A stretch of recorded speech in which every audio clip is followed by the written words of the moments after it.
من الآن إلى قيام يوم الدين. أما بعد فقد قال الله تبارك وتعالى في محكم كتابه المجيد وفرقانه الحميد وأصدق القائلين وقوله الحق. بسم الله الرحمن الرحيم. ألف لام ميم ذلك الكتاب لا ريب فيه هدى للمتقين الذين يؤمنون بالغيب ويقيمون الصلاة ومما رزقناهم ينفقون. صلوات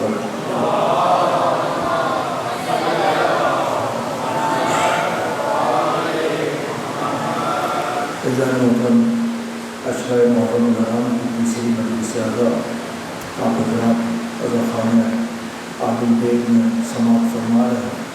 ان مجالس اعلیٰ کے لیے قرآن مجید کی انتہائی مشہور و معروف سورہ بقرہ کی ابتدائی 3 آیات کی تلاوت کا شرف حاصل کیا.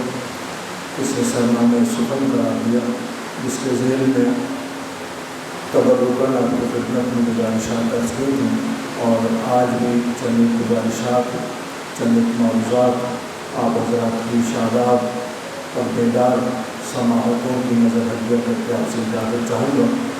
اس دعا کے ساتھ کہ پروردگار اس عبادت کو اپنی بارگاہ میں شرف و قبولیت عطا فرمائے. پروردگار بحق محمد و آل محمد بانیان مجلس کی توفیقات خیر میں اضافہ فرمائے. پروردگار بحق محمد و آل محمد حاضرین مجلس کی حاجات کو اپنی بارگاہ میں منظور و مقبول فرمائے. پروردگار بحق محمد و آل محمد حاضرین اور اس آبادی میں رہنے والے تمام مومنین و مومنات کو زمینی آسمانی آفتوں سے محفوظ فرمائے. پروردگار بحق محمد و آل محمد جہان بھر میں جہاں جہاں عزادار مصروف عزا ہیں انہیں دشمنوں کے شر سے محفوظ فرمائے. پروردگار بحق محمد و آل محمد جو مومنین مجالس عزا کے سلسلے میں دامن دلوں میں قدم سخن میں تعاون کرتے ہیں پروردگار ان کی توفیقات خیر میں اضافہ فرمائے. پروردگار جو مومن بیمار ہیں انہیں صحت کاملہ و عاجلہ نصیب فرمائے. ایک مومنہ عرین ہے دعا صحت کی جو مسلسل آپ حضرات سے التماس کرتی ہیں دعا کریں پروردگار انہیں جلد از جلد صحت کاملہ و عاجلہ نصیب فرمائے. پروردگار اس مجلس اعزا اس فرش اعزا کے صدقے میں زندگی میں زیارت امام حسین نصیب فرمائے. مر جانے کے بعد شفاعت امام حسین نصیب فرمائے. زمانے کے امام کو سے راضی و خوشنود فرمائے.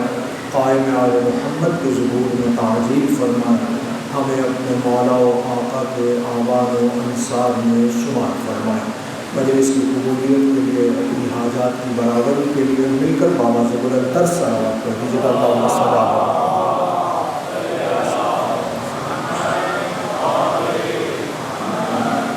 علی عزیزان محترم. ان مجالس اعزا کے لیے جو موضوع منتخب کیا میں نے وہ ہے کتاب الہی و سفینان الہی.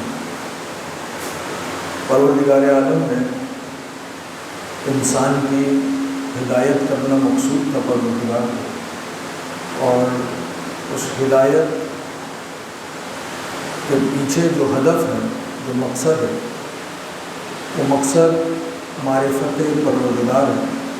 مقصد عبادت پروردگار ہے اور عبادت اور معرفت کے پیچھے جو مقصد ہے پروردگار کا وہ یہ ہے کہ پروردگار انسان کو یعنی اپنی ایک مخلوق کو اور ایسی مخلوق کے جسے اس نے بنا کر اشرف بھی قرار دیا تمام مخلوقات میں اسے اشرف قرار دیا.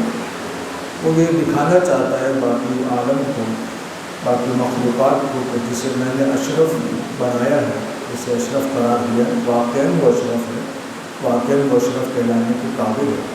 اس لیے کہ باقی مخلوقات شاید اس طرح سے اپنے رب کی معرفت نہیں رکھ سکتی، شاید اس انداز سے پروردگار عالم کی عبادت انجام نہیں دے سکتی جس طرح سے معرفت انسان حاصل کر سکتا ہے اور جس طرح سے عبادت انسان پروردگار کی کر سکتا ہے۔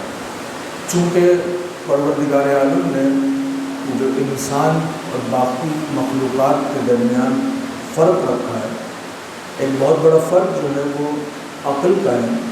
جو انسان کو خدا نے عقل دی ہے، باقی مخلوقات میں اس انداز سے عقل نہیں ہے جس انداز سے اس انسان میں پروردگار عالم نے عقل دی ہے۔ باقی مخلوقات میں ممکن ہے کہ خواہشات بہت زیادہ ہوں، انسان سے نفسانی خواہشات بہت زیادہ ہوں۔ انسان کے ساتھ پروردگار عالم نے جو لطف کیا ہے، جو اس کی آزمائش رکھی ہے، وہ اس طرح رکھی کہ انسان کو پروردگار عالم نے صرف اور صرف خواہشات نہیں دی، بلکہ خواہشات کے ساتھ ساتھ پروردگار عالم نے اسے عقل بھی دی ہے۔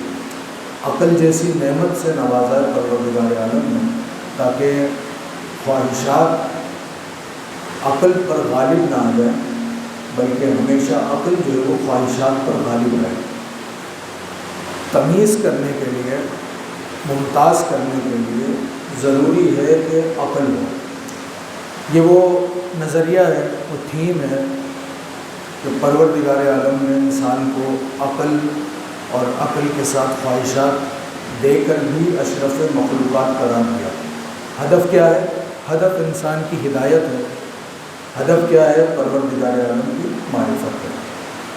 اب ہدایت و معرفت کے لیے اور اس کو سمجھانے کے لیے بہت ساری ایسی باتیں ہیں جو گزشتہ اشروں میں، گزشتہ تقاریر میں آپ کی خدمت میں عرض کر چکا ہوں، تو نہ میں اس طرف جا رہا ہوں، نہ میں آپ کو جملے یا اس جیسے جملے دہرانا چاہتا ہوں۔ اگلی بات کو آسان کرنے کے لیے صرف ایک بات عرض کر رہا ہوں آپ سے کہ وہ خواہش، وہ منشا وہ کر رہا ہے کہ جو دکھائی نہیں دیتا ہے، جسے آپ چھو بھی نہیں سکتے، وہ یہ چاہتا ہے کہ وہ آپ سے راضی ہو جائے، آپ اس کو راضی کر لیں۔ مثلاً دوران تقریر آپ کئی مرتبہ سنتے ہیں کہ آپ توجہ فرما رہے ہیں، آپ سن رہے ہیں، آپ دیکھ رہے ہیں، یہ ساری باتیں ایک تو آپ کی توجہ حاصل کرنے کے لیے بھی کی جا رہی ہوتی ہیں، دوسرا لگتا ہے اگر کہیں کوئی توجہ نہیں دے رہا تو شاید اس بات سے وہ توجہ دینے لگے۔ ان ساری باتوں کے درمیان یہ رؤیت جو ہے، یہ دکھائی دینا جو ہے وہ ضروری ہے۔ آپ کا چہرہ، آپ کے چہرے کے تاثرات بتا رہے ہوتے ہیں کہ آپ سماعت فرما رہے ہیں، لیکن ایسے ہی جملہ مزید توجہ حاصل کرنے کے لیے کہہ دیا جاتا ہے۔ تو اس تاثر کے لیے کہ آپ میری بات سن رہے ہیں، آپ میری بات سمجھ رہے ہیں، رؤیت ضروری ہے۔ اب وہ لوگ جو مجھے نظر نہیں آتے، جو مثلاً بارگاہ سے باہر ہوتے ہیں، جو مختلف مصروفیتوں کی وجہ سے اندر نہیں آتے، مختلف پریشانیوں کی وجہ سے اندر نہیں آتے، تو مجھے ان کے بارے میں معلوم بھی نہیں ہوتا، میں اندازہ بھی نہیں کر سکتا، کیونکہ وہ مجھے دکھائی نہیں دے رہے کہ وہ ہو سکتا ہے شاید یہاں بیٹھے کسی فرد سے زیادہ توجہ سے سنتے ہوں، مگر مجھے نہیں معلوم۔ مجھے تو وہ معلوم ہے جو مجھے دکھائی دے رہا ہے، اور میں آپ سے راضی ہوں چونکہ آپ مجھے دکھائی دے رہے ہیں۔ ایسے ہی بالکل آپ مجھے دیکھ رہے ہیں، اب جو باہر کھڑا ہے اسے نہیں معلوم کہ اندر جو بیٹھا ہے وہ کہاں بیٹھا ہے، کس رخ سے بیٹھا ہے، کیا پہن کے بیٹھا ہے، کس انداز سے بات کر رہا ہے۔ بس آواز ہے جو آ رہی ہے، اور وہ آواز کو سن رہا ہے اور مطمئن ہو کر سن رہا ہے۔ آپ اس سے زیادہ مطمئن ہو کر اس لیے سن رہے ہیں کہ نہ صرف آواز آ رہی ہے بلکہ آپ کو چہرہ بھی دکھائی دے رہا ہے، وہ شخصیت بھی دکھائی دے رہی ہے جو گفتگو کر رہی ہے۔ اب صرف آواز آ رہی ہو اور آواز کے ساتھ کوئی شخصیت یہاں موجود نہ ہو، بڑا مشکل ہو جائے گا لوگوں کا یہاں پر بیٹھنا، اس لیے کہ لوگ آئیں گے، دیکھیں گے کہ مائک لگا ہوا ہے یا نہیں لگا ہوا، ممبر ہے اور کوئی بول رہا ہے، آوازیں آ رہی ہیں، تو ہو سکتا ہے مشہور ہو جائے کہ امام بارگاہ عادل بیگ میں معجزہ ہو گیا۔ ہمارے یہاں تو ایسے معجزے بڑی تیزی سے وائرل بھی ہو جاتے ہیں، تو معجزہ ہو گیا، اس لیے کہ خطیب ہے نہیں اور تقریر ہو گئی۔ کہنے کا مقصد یہ ہے کہ میں آپ سے راضی ہوں، آپ مجھ سے راضی ہیں۔ اس کا جو سب سے بہترین اور آسان ترین طریقہ ہے وہ چہرے کا تاثر بتا دیتا ہے، باڈی لینگویج جو ہے وہ بہت کچھ کہتی ہے، وہ سب کچھ بتا دیتا ہے۔ اب وہ راضی ہونا چاہ رہا ہے جو دکھائی بھی نہیں دیتے، اور ایسا نہیں ہے کہ ابھی دکھائی نہیں دے رہا، اندر آئیں گے تو نظر آ ہی جائے گا۔ وہ کہہ رہا ہے لن ترانی یا موسیٰ، اے موسیٰ مجھے کوئی کبھی بھی ہرگز دیکھ ہی نہیں سکتا۔ یہ کہہ کر اس نے امیدیں ہی ختم کر دی، وہ راستے ہی بند کر دیے، وہ فکر ہی ختم کر دی جو فکر خدا کو مجسم کر کے کہیں دکھانا چاہتی ہے، چاہے وہ کسی بھی حلیے میں ہو، کسی بھی لباس میں ہو، کسی بھی فکر میں ہو، خدا دکھائی نہیں دیا جا سکتا۔ تعلیمات آل محمد کے مطابق قرآن مجید کی روح سے وہ خدا ہو ہی نہیں سکتا جو دکھائی دے۔ توجہ فرما رہے ہیں آپ حضرات؟ وہ خدا ہو ہی نہیں سکتا جو دکھائی دے، اس لیے کہ دکھائی دینے کے لیے جسم کا ہونا ضروری ہے اور دیکھے جانے کے لیے آنکھوں کا ہونا ضروری ہے۔ دیکھنے کے لیے جب تک شے آنکھوں میں سمائے گی نہیں تب تک اسے دیکھا نہیں جا سکتا۔ اس وقت یہاں پر ہوا ہے مگر وہ آنکھوں میں نہیں آتی، کیوں؟ اس لیے نہیں آتی کہ آنکھوں میں طاقت نہیں ہے اور یہ ہوا آنکھوں میں سما نہیں پا رہی، اس لیے جو ہے یہ آنکھ اس ہوا کو دیکھ نہیں پا رہی۔ ہو سکتا ہے اس ہوا میں اس وقت ذرات بھی ہوں، بہت سارے جو طالب علم ہیں یہاں پر وہ اس بات کو بہت اچھی طریقے سے جانتے ہیں، وہ ذرات ہمیں دکھائی نہیں دے رہے۔ دکھائی نہ دینے کی وجہ کیا ہے؟ ہوا کا دائرہ بہت زیادہ ہے، ذرے کا دائرہ بہت چھوٹا ہے، لیکن ہماری آنکھ میں طاقت نہیں ہے کہ اس ذرے کو تلاش کر لے کہ وہ کہاں ہے، یعنی ہماری آنکھ میں وہ سما نہیں پا رہا۔ جو سما نہیں پاتا وہ دکھائی نہیں دیتا۔ تو جو ہمارے آپ جو دکھائی نہیں دیتا، جو سماتا نہیں ہے وہ دکھائی نہیں دیتا، لیکن ذرے کو دیکھا جا سکتا ہے، چاہے اس آنکھ سے نہ صحیح مخصوص آنکھ سے دیکھا جا سکتا ہے، اس ہوا کو بھی دیکھا جا سکتا ہے، اس کی آواز کو بھی سنا جا سکتا ہے، لیکن پروردگار عالم نے اپنی تخلیق، اپنی مخلوق میں کوئی آنکھ ایسی رکھی ہی نہیں ہے جو آنکھ اس خدا کو دیکھ سکے، جو آنکھ اس خدا کو دیکھ پائے، ایسا کوئی سلسلہ رکھا ہی نہیں ہے۔ آپ کی توجہات میرے ان جملوں کے ساتھ شامل ہو جائیں اور جلدی سے میں اپنی بات کو آگے بڑھا دوں، اس لیے مولا کا ایک جملہ یاد آ گیا، وہ آپ کی سماعتوں کے نظر ہدیہ کرتا چلوں۔ اسی طرح کی کوئی گفتگو امیر المومنین بھی بیان فرما رہے تھے منبر سے کہ خدا دکھائی نہیں دے گا، خدا دکھائی نہیں دیا جا سکتا۔ اتنے میں ایک شخص جو ہے وہ مسجد میں داخل ہوا، صفوں کو چیرتا ہوا، لوگوں کو پھلانگتا ہوا، جو کہ مجلس کے آداب کے خلاف بھی ہے، اور آ کر امیر المومنین کے سامنے کھڑا ہوا اور کھڑا ہو کر کہنے لگا، یا علی میں نے سنا ہے بڑے سجدے کرتے ہیں آپ، کہ بس خدا کی توفیق ہے تو سجدے کرتا ہوں۔ کہ کیسے ممکن ہے کہ جسے دیکھا نہ گیا ہو اسے سجدہ بھی کیا جائے؟ تو اتنا سوال لے کر آیا ہوں، جسے سجدہ کرتے ہو اسے کبھی دیکھا بھی ہے؟ ابھی تقریر کر رہے تھے علی، وہ دکھائی نہیں دیا جا سکتا، آنکھوں میں طاقت نہیں ہے کہ وہ اس خدا کو دیکھ سکے، اور خدا بھی خدا ہے کہ وہ آنکھوں میں سما نہیں سکتا۔ سما جانا مخلوق کا کام ہے، خالق کا کام سما جانا نہیں ہے۔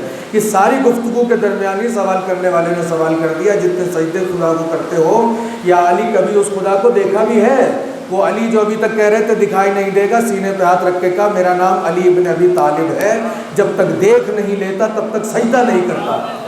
اب وہ جو مجمع بیٹھا ہوا ہے وہ حیران اور پریشان ہے کہ یہ کیا ماجرا ہو گیا، ہمیں کہہ رہے ہیں دکھائی نہیں دیا جا سکتا، خود کہہ رہے ہیں جب تک دیکھ نہیں لیتا تب تک سجدہ نہیں کرتا۔ اس سے پہلے کہ لوگوں کے عقیدے خراب ہو جاتے ہیں، لوگوں کے نظریے بدل جاتے ہیں، لوگ اتنی ہی بات کو یاد کر کے مسجد سے اٹھ کے باہر جا کے کچھ کا کچھ کہنے لگ جاتے، علی ابن ابی طالب نے فوراً اس کو چھوڑ اور بیٹھے ہوئے جو لوگ تھے ان کے درمیان متوجہ ہوئے اور فرمانے لگے، مگر یاد رکھنا وہ ان آنکھوں سے دکھائی تھوڑی دیتا ہے، وہ تو دل کی آنکھوں سے دکھائی دیتا ہے، وہ تو ایمان کی طاقت سے دکھائی دیتا ہے۔ اب جتنا جس کا ایمان مضبوط ہوگا اتنا اس کی رؤیت ایمانی بڑھتی چلی جائے گی۔ گویا یہ فارمولہ علی نے ایمان والوں کے لیے دیا ہے، یعنی علی نے بتایا ہے کہ جس کا ایمان ہوگا وہ دیکھ سکتا ہے۔ اب پتہ نہیں کتنے مومن خدا کو دیکھتے ہیں یا نہیں دیکھتے، یہ مجھے نہیں معلوم، لیکن جو کل ایمان ہوتا ہے اس کا حق بنتا ہے کہتا ہوا نظر آئے کہ میں علی ہوں، جب تک دیکھ نہیں لیتا تب تک میں سجدہ نہیں کرتا۔ تو عزیزان محترم، پروردگار عالم دکھائی دیا جا ہی نہیں سکتا، کبھی نہیں دیکھا جا سکتا، اور وہ کیا چاہتا ہے؟ مجھے راضی کرو، مجھے راضی کرو۔ اس راضی کیے جانے کے لیے خدا نے دو طریقے اپنائے ہیں۔ میں نے بہت ساری باتیں درمیان میں چھوڑ دی، ورنہ کل جو تقریر آپ نے سنی وہ میرا ایجنڈا نہیں تھا، بات کہیں سے شروع ہوئی تھی کہیں چلی گئی، میں آج بھی نہیں چاہ رہا کہ بات کہیں اور چلی جائے، اس لیے میں تیزی سے وہاں آ رہا ہوں۔ پروردگار عالم نے میں راضی ہو جاؤں، یہ وہی کریں جو میں چاہتا ہوں، تو ظاہر سی بات ہے وہ درمیان میں آئے گا نہیں، بتائے گا نہیں، سنائے گا نہیں، کچھ بھی نہیں کرے گا۔ تو کوئی دستور تو ہو، کوئی طریقہ کار تو ہو۔ تو بہت سارے دستور رکھے پروردگار نے اور بہت سارے طریقے رکھے پروردگار نے۔ وہ جو طریقے رکھے وہ نعمت پروردگار ہیں۔ جیسے کل میں عرض کر رہا تھا وہ نعمت الہیہ ہے، اور ایسی نعمت ہے کہ جس کا کوئی نعم البدل بھی کوئی دوسری نعمت نہیں ہو سکتی۔ ایک صورت رکھی پروردگار عالم نے صحیفے کی، یعنی کتاب کی، یعنی قرآن کی، اور دوسری صورت رکھی پروردگار عالم نے نبی کی، رسول کی اور امام کی۔ یعنی یہ دو صورتیں ہیں، ایک کتاب ہے اور ایک رسالت ہے، نبوت ہے اور امامت ہے، یعنی ہدایت ہے۔ اس کے علاوہ کوئی تیسری صورتحال نظر نہیں آ رہی۔ یہ ساری کی ساری چیزیں پروردگار عالم کی طرف سے ایک نعمت ہے اور نعمت الہیہ ہے، اور یہ وہ نعمتیں ہیں کہ جن کے ذریعے سے پروردگار عالم تک انسان بڑی تیزی سے پہنچ سکتا ہے۔ غالباً اگر اس وقت میرا حافظہ صحیح کام کر رہا ہو تو گزشتہ برس جو میرا موضوع تھا اس موضوع کے ذیل میں اس طرح کی بہت ساری باتیں میں نے آپ کی خدمت میں عرض کی۔ جب علم اور ولایت عنوان تھا تو اس کے ذہن میں میرے بہت ساری اس طرح کی مثالیں بھی آپ کو دی کہ جتنی تیزی سے یہ خدا تک پہنچاتے ہیں اتنی تیزی سے کوئی دوسرا خدا تک پہنچا ہی نہیں سکتا۔ جبکہ اب آپ کتاب اگر دیکھیے اور پیغمبروں کی زندگی کو دیکھیے تو پیغمبروں کی زندگی میں اور کتاب میں بہت ساری چیزیں آپ کو ایسی ملیں گی کہ جس میں آپ غور و فکر میں پڑ جائیں، سوچنے پر مجبور ہو جائیں کہ یہ کیا ہے، اس کا ہم سے کیا تعلق ہے، یہ تو ہمارے کسی کام کی نہیں ہے۔ مثلا بنی اسرائیل کے قصے قرآن مجید میں بے تحاشا ہیں، انبیاء ما سبق کے قصے قرآن مجید میں بے تحاشا ہیں، بھرے پڑے ہیں۔ جیسے کل میں اشارہ کر رہا تھا، حضرت ابراہیم، حضرت اسماعیل بے تحاشا ذکر ہے، حضرت یوسف کا بے تحاشا ذکر ہے، حضرت مریم کا بے تحاشا ذکر ہے، حضرت موسیٰ کا بے تحاشا ذکر ہے، حضرت عیسیٰ کا بہت زیادہ ذکر ہے۔ ان سارے اذکار کے ساتھ ساتھ کچھ ایسے بھی ذکر ہیں جو واقعات پر مشتمل ہیں، جن کے لیے پورے سورہ قصص بھی رکھ دی گئی، واقعات والا سورہ۔ اس کے معنی یہ ہے کہ یہ جو واقعات ہیں، یہ قصے ہیں، یہ پروردگار عالم نے کس لیے رکھے ہیں؟ جبکہ وہ کہہ رہا ہے کہ ھدی للمتقین، یہ کتاب ہدایت کرتی ہے متقین کے لیے۔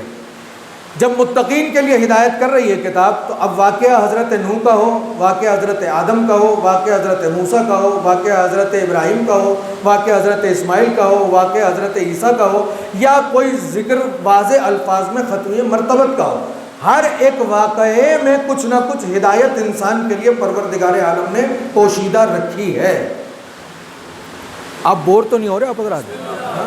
ہاں، بور مت ہوئیے گا، میں بھی وہاں لے کر آ رہا ہوں جہاں پر ابھی آپ شاید بیٹھ پائیں، لیکن اگر آپ میرے ساتھ رہیں گے تو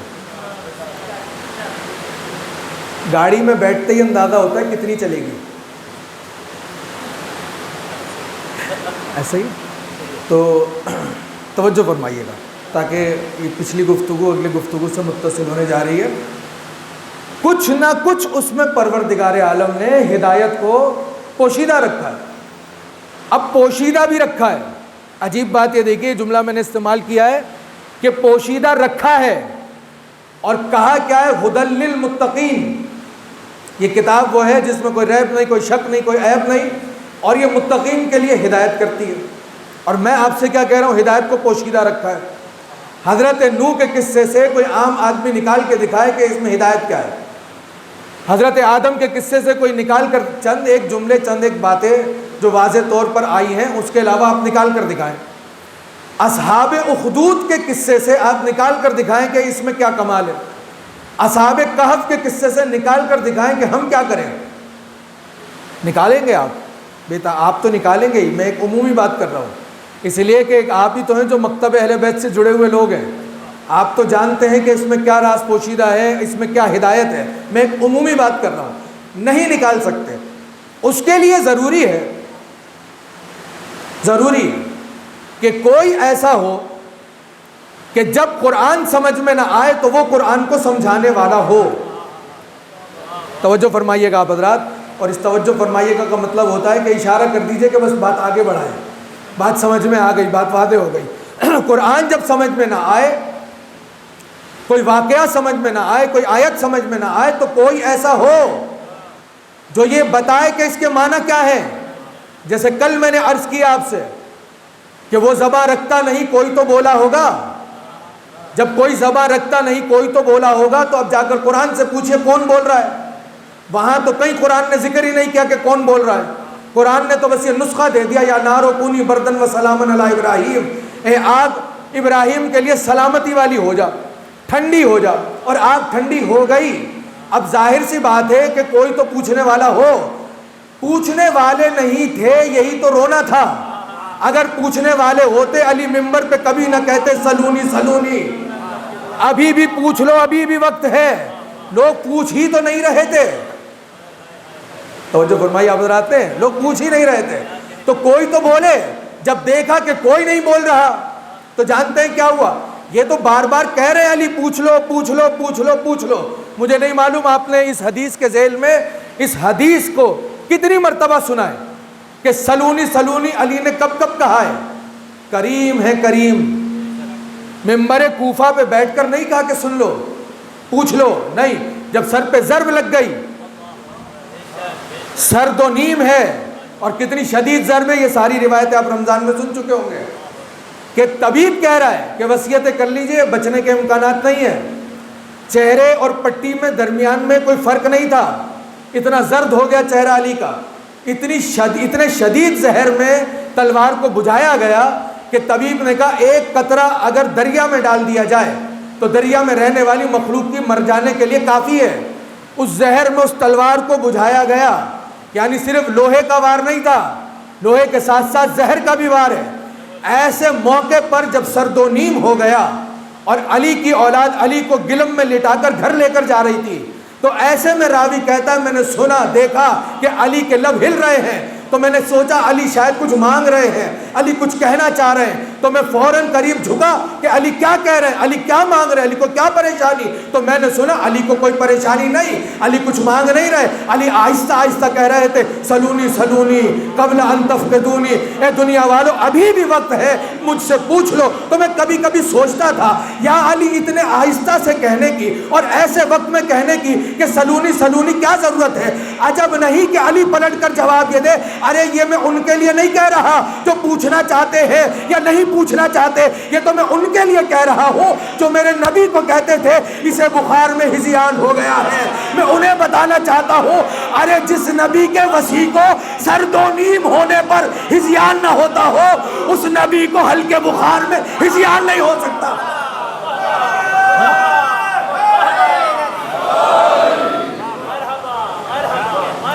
ورنہ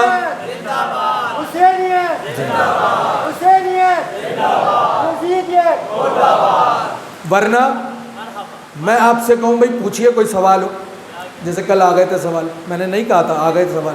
میں ایک بات کہہ رہا ہوں کہ اگر میں آپ سے کہوں کہ کچھ پوچھ لیں، یہ کیا کہا میں نے کچھ بتائی نہیں آپ کو، تو ایسے کہنے کا کیا فائدہ؟ فائدہ ابھی آنے سے پہلے یہاں پر ایک تقریر تھی مباہلہ کے عنوان سے، اس میں نے عرض کیا معصوم کی جو آہ ہے، گہرا سانس، اس میں بھی ہدایت ہے. لینے والا ہونا چاہیے. ہاں کہہ دینا تو بہت بڑی بات ہے، کچھ کر دینا تو بڑی بات ہے. اگر معصوم کوئی سانس گہری لے لے، اس میں بھی کوئی راز ہے، اس میں بھی کوئی ہدایت ہے. تو کوئی تو ہو جو بتائے، کوئی تو ہو جو بتائے. اور میں نے شروع میں آپ کی خدمت میں عرض کیا کہ راز، خود قرآن بھی ایک راز ہے، پورا قرآن ایک راز ہے. الف لام میم نہیں معلوم کیا معنی ہے.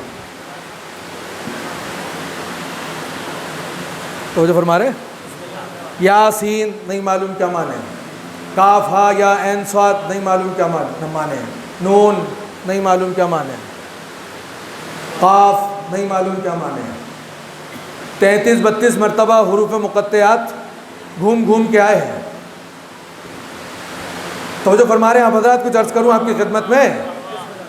تفاسیر کیا کہہ رہی ہیں؟ یہ راز الہی ہے، کوئی نہیں جانتا. کوئی نہیں جانتا کہ ان حروف مقطعات کے معنی کیا ہے. جب جانتا ہی نہیں ہے کوئی تو آگے کیوں کہہ رہا ہے ذالک الکتاب لا ریب فیہ ھدی للمتقین. اس کتاب میں کوئی شک نہیں ہے.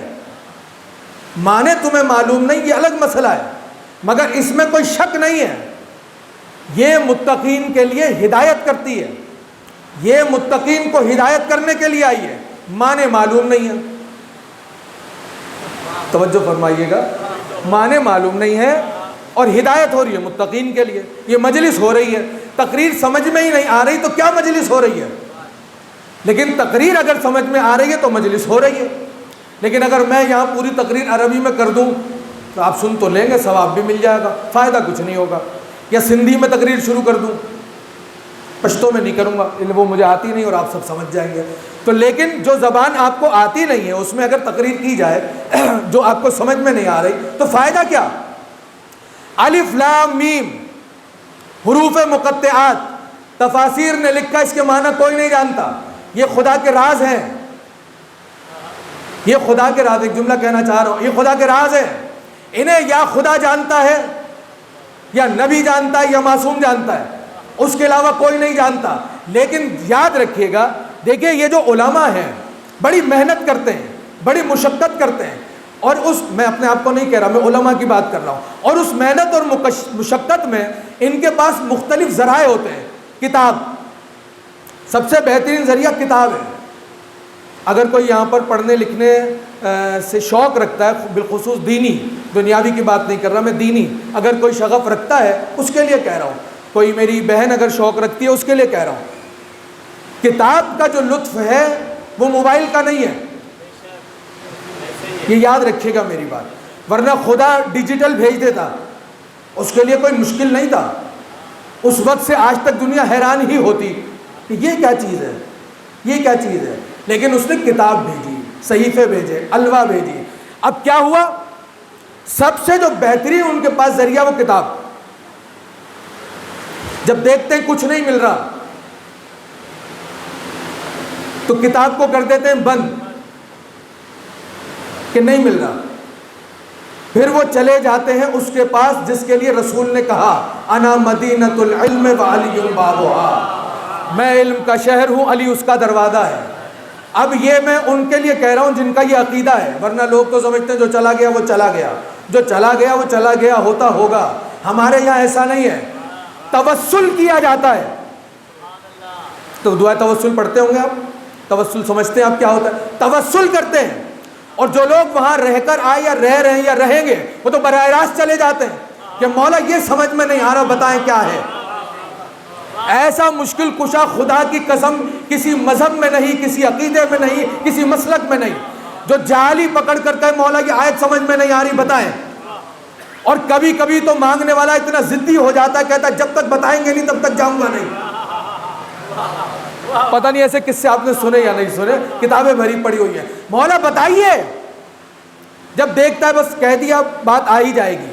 اب کسی بھی ذریعے سے جواب آئے گا تو ڈھونڈ ہی لیتے ہیں کہ کیا ہے، مگر کہنے کے لیے کوئی کتاب کی سند نہیں ہوتی.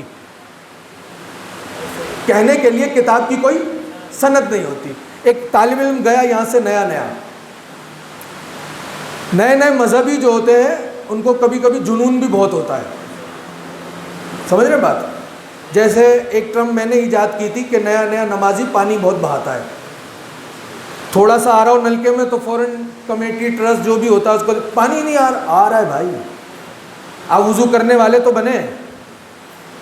ایک گلاس وضو سے بھی، ایک گلاس پانی سے بھی وضو ہو جاتا ہے. وہ کہتے ہیں نہیں جب تک، میں تو نیا معذرت کے ساتھ عرض کر رہا ہوں، ہمارے یہاں ہے، یہاں ہو سکتا ہے نہ ہو، وہ جب تک پورا نل نہیں کھول دے گا، پریشر سے پانی بہا نہیں دے گا، تب تک وہ وضو کرنا شروع نہیں کرے گا. پتہ نہیں صحیح کر رہا ہے غلط کر رہا ہے، مگر پانی اس کو پورا چاہیے.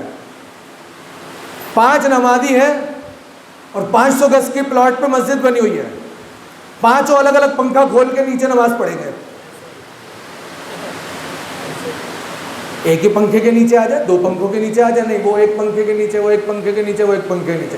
اتنے میں کمیٹی والا آ جائے، صاحب کوئی چندہ تو دے دیں. چندہ دینے کے لیے رہ گئے ہم لوگ، چندہ نہیں دیں گے، پانی پورا چاہیے. یہ میں ان دوستوں کو سنا رہا ہوں جو مجھے وہاں سن رہے ہیں، آپ کے یہاں ایسا تو نہیں ہے. انہیں پانی بھی پورا چاہیے، انہیں پنکھا بھی ہر ایک کو اس کے سر کے اوپر چاہیے، مائک بھی انہیں پراپر چاہیے. بس اس کی آواز اتنی ہے 2 لوگوں کی 10 لوگوں میں بھی پہنچائی دے گا، مگر مائک چاہیے. یہ ایسے مسائل ہر جگہ پائے جاتے ہیں. اب دیکھیے آپ کا امتحان لے رہا ہوں، میں کیا کہہ رہا تھا؟ ہاں مائک کی بات کر رہا تھا، مائک کے تو بعد میں، اس سے پہلے کیا کہہ رہا تھا؟ حروف مقطعات تو پیچھے چھوڑ کر آ گیا میں، اس کے بعد کیا کہہ رہا تھا؟ ایک صلوات پڑھے مل جل کر محمد اور آل محمد پر۔ میں آپ سے یہ عرض کر رہا تھا، دیکھیے جو ہے وہ ایک دل کی بات کہوں، یاد رکھا کریں، یہ کوئی ایسی خواب میں آئے نہیں، میں سنا رہا ہوں، بڑی محنت ہوتی ہے اس کے پیچھے، تو جو سنا رہا ہوں اس کو یاد تو رکھیں، کہاں چھوڑ کے کہاں آ گیا میں۔ ایسا تھوڑی الل ٹپ کام، اردو میں کہتے ہیں الل ٹپ کام، یہ الل ٹپ کام نہیں ہو رہا کہ کہیں کی اینٹ کہیں کا روڑا مکان تیار، نہیں، پراپر ایک گفتگو ہو رہی ہے، تو درمیان سے کہیں اور چلا نہیں گیا میں آپ سے عرض کر رہا تھا ایک طالب علم نیا عراق گیا، تو میں آپ سے عرض کر رہا تھا نئے بندوں کو نئے شوق ہو جاتے ہیں، تو نئے مذہبی نئے نمازی، یہ بات کر رہا تھا میں آپ سے، تو وہ نیا گیا۔ اب جب گیا اور لائبریری میں کتاب اٹھائی، دیکھا علی جو کی روٹی کھاتے تھے، مدرسے میں تو مرغا پکا ہوا ہے۔ پھر دیکھا کہ علی تو مزدوری بھی کرتے تھے، پھر دیکھا وہ جو کی روٹی بھی تازی نہیں ہوتی تھی، وہ جو کی روٹی بھی تازی نہیں، سوکھی ہوئی، اور ایسی کہ علی کو توڑتے ہوئے زور بھی لگانا پڑتا ہے۔ جب یہ منظر کسی نے دیکھا تو کوئی علی خیبر تو ایسے اکھاڑا، روٹی ایسے توڑ رہے زور لگا کر، کہ وہ قوت پروردگار تھی، یہ قوت بشری ہے۔ تو کہا اچھا آج سے مرغا دال سبزی سب بند، جو کی روٹی کھاؤں گا، اور اتنی موٹی کھاؤں گا، اور اس کو بھی سکھا کے کھاؤں گا۔ نیا جنون چڑھا، یہ واقعہ سنا رہا ہوں، کچھ کتاب میں لکھا ہے۔ جو کی روٹی بنوائی اتنی موٹی، اور سکھا دی، اور سکھانے کے بعد کھا لی، جیسے تیسے کھا لی۔ اور اب مجھے ایسا لگ رہا ہے جب واقعے کا اینڈ ہوگا تو مجھے ایسا لگ رہا ہے کہ کھا بھی رہا ہوگا اور سوچ بھی رہا ہوگا کہ علی کیسے کھا رہے تھے، یہ علی کیسے کھا رہے تھے۔ کھا لی، کھانے کے بعد جانتے ہیں کیا ہوا؟ قبض ہو گیا، اتنا شدید ہوا کہ سانس لینے میں تکلیف ہونے لگی۔ گیا ادھر کسی طبیب کے پاس اور کہا کہ بھئی یہ معاملہ خراب ہو گیا۔ کہا کیا کھایا؟ کہا ایسے اس نے کہا کیوں؟ کہ جو کی روٹی کھانے کا مشورہ کس نے دیا ہے؟ وہ بھی ٹھنڈ کے موسم میں، جو گرمی کا آئٹم ہے گرمی میں کھانے کا، وہ بھی لمیٹڈ، اتنا تھوڑی پوری آدھا کلو کی ایک روٹی بنا کے آپ کھا گئے۔ کہا وہ علی بھی تو کھاتے تھے، تو اس لیے میں نے بھی کھا لی۔ لیکن علی نے یہی بتایا میں جو کی روٹی کھاتا تھا، آگے نہیں بتایا، تو اب آگے کا مسئلہ میرے ساتھ خراب ہو گیا۔ کوئی دوا دے دی، فائدہ بھی نہیں ہوا، تو غصہ آیا۔ وہ جو روٹیاں ایک ہفتے کی پکوا کے رکھی تھی، انہیں رومال میں باندھ کر مولا کی زری پہ چلا گیا، اور زری پہ رکھ کر کہنے لگا یا علی کہ آپ کا کام ہے، آپ ہی کھائیے، مجھے تو لذیذ غذا ہی چاہیے، اور اب چونکہ میں جہاں رہتا ہوں وہاں کہہ چکا کہ مجھے لذیذ نہیں چاہیے، تو انہوں نے میرا قصہ ہی نمٹا دیا۔ اب مجھے تو لذیذ غذا چاہیے، کہاں سے لاؤں گا؟ مجھے لذیذ غذا ابھی کے ابھی دے، ابھی کے ابھی چاہیے۔ دیکھیے وہ یقین نہیں تھا کہ جو کی روٹی کھاؤں گا تو فائدہ کیا ہوگا، مگر یہ یقین ہے علی سے ابھی مانگوں گا تو نتیجہ کیا نکلے گا۔ جیسے ہی کہا ابھی کے ابھی چاہیے، یہ کہہ کر پلٹا تو کسی کا کندھا کندھے سے ٹکرایا۔ اس نے سر پہ امامہ دیکھا، دوش پہ ابا دیکھی، کہا حضور کیا حال ہے، خیریت سے؟ میں آپ ہی کو ڈھونڈ رہا تھا۔ میں نے کہا مجھے تو کوئی جانتا ہی نہیں۔ کہا آپ سے مراد کسی طالب علم کو ڈھونڈ رہا تھا، سائیڈ میں آئیے۔ پیسے نکالے، کہا منت مانی ہوئی تھی پوری ہو جائے گی تو کسی عالم دین کو کھانا کھلا دوں گا، تو یہ آپ لیجئے اور اچھا سا کھانا کھا لیجئے۔ یہ کہہ کر اب جیسے حرم سے باہر آیا، یاد آیا علی اتنی جلدی دے دیتے ہیں۔ اب جو پلٹ کے دیکھا بندہ کہاں گیا، بندہ کوئی نظر نہیں آیا۔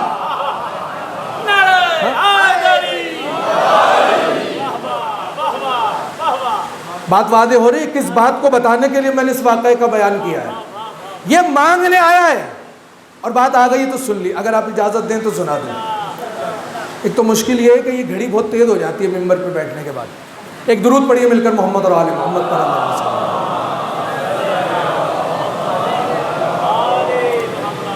جانے دیجئے، میں جو کہنا چاہ رہا تھا وہ سنا دیتا ہوں آپ کو، اگر پھر کبھی وقت ملا تو وہ بات بھی سنا دوں گا جو آ گئی تھی ذہن میں۔ مولا سے معافی چاہتے ہوئے، چونکہ مولا جلدی معاف کر دیتے، یہ مولا کے چاہنے والے معاف نہیں کرتے، یہ کہتے ہیں ٹائم زیادہ ہو گیا۔ جو کہ ممبر پہ بات آ رہی ہے تو ایسا لگتا ہے کہ وہ چاہ رہے ہیں کہ کہو، لیکن سننے والے کبھی کبھی کہتے ہیں کہ ٹائم اوپر ہو گیا، تو اس لیے مولا سے انشاءاللہ آگے کبھی صحیح۔ بات کیا ہو رہی ہے؟ جہاں کتاب کام نہیں آتی وہاں در امیر المومنین کام آتا ہے. حروف مقطعات گھوم گھوم کے آئے, بار بار تکرار ہو رہی ہے, بار بار تکرار ہو رہی ہے, مگر معنی کسی کو نہیں معلوم کہ معنی کیا ہے. ایک عالم دین نے سوچا کہ بھئی معنی معلوم نہیں ہے, کتاب ہدایت کرنے آئی ہے متقین کے لیے, اب کتاب ہدایت کیسے کرے گی جب معنی معلوم نہیں ہے؟ تو معنی معلوم کرنے کے لیے مولا کوئی تو رات سے پردہ اٹھا دے, نہ بتائے معنی, اس لیے کہ حدیثیں مسلسل موجود ہیں کہ اس کے معنی خدا جانے, نبی جانے, امام جانے. تو اب ظاہر سی بات ہے جو جانے وہ کم سے کم خدا ہو, نبی ہو, امام ہو. اب عام لوگوں میں تو نہ کوئی خدا ہے, نہ نبی ہے, نہ امام ہے, تو ہم کیسے جانیں؟ ہم نہیں جاننا چاہتے, مگر کوئی تو پردہ اٹھا دے, کوئی تو ہلکا سا بتا دے, کچھ تو اشارہ کر دے کہ یہ جو آئے ہیں جملہ ضائع نہ ہو, یہ جو جملے آئے ہیں, یہ جو مقطعات آئے ہیں, ان کے معنی کیا ہے. اب زری پہ کہہ کر آ کر گھر پہ سو گیا, اب جو اٹھا تو رات کو خواب میں دیکھا کہ کوئی کہہ رہا تھا ارے 32 مرتبہ آئے ہیں, ان کی تکرار کو اگر ختم کر دو تو 14 حروف بچتے ہیں. میں نے تو کہہ دیا جو کہنا تھا, اس کو اشارہ مل گیا کہ 14 مقطعات بنتے ہیں, اگر تکرار کو ختم کر دو تو 14 مقطعات. اب اس نے معنی کیا نکالے جب 14 مقطعات بنتے ہیں؟ تو تفسیر میں کیا کہا گیا کہ یہ مقطعات خدا کے رازوں میں سے ایک راز ہے, انہیں خدا جانتا ہے یا نبی جانتا ہے یا امام جانتا ہے. اور مقطعات اگر 14 ہیں تو معنی یہ نکلے کہ 14 کو یا خدا جانتا ہے یا رسول جانتا ہے یا وہ خود جانتے کہ کیا ہے, دوسرا کوئی نہیں جانتا کہ کیا ہے. ورنہ آئیے بات کو آگے بڑھائیے. ایک مرتبہ کہا وَالنَّجْمِ إِذَا هَوَى, ایک صلوات پڑھ دیں مل کر محمد و آلہ.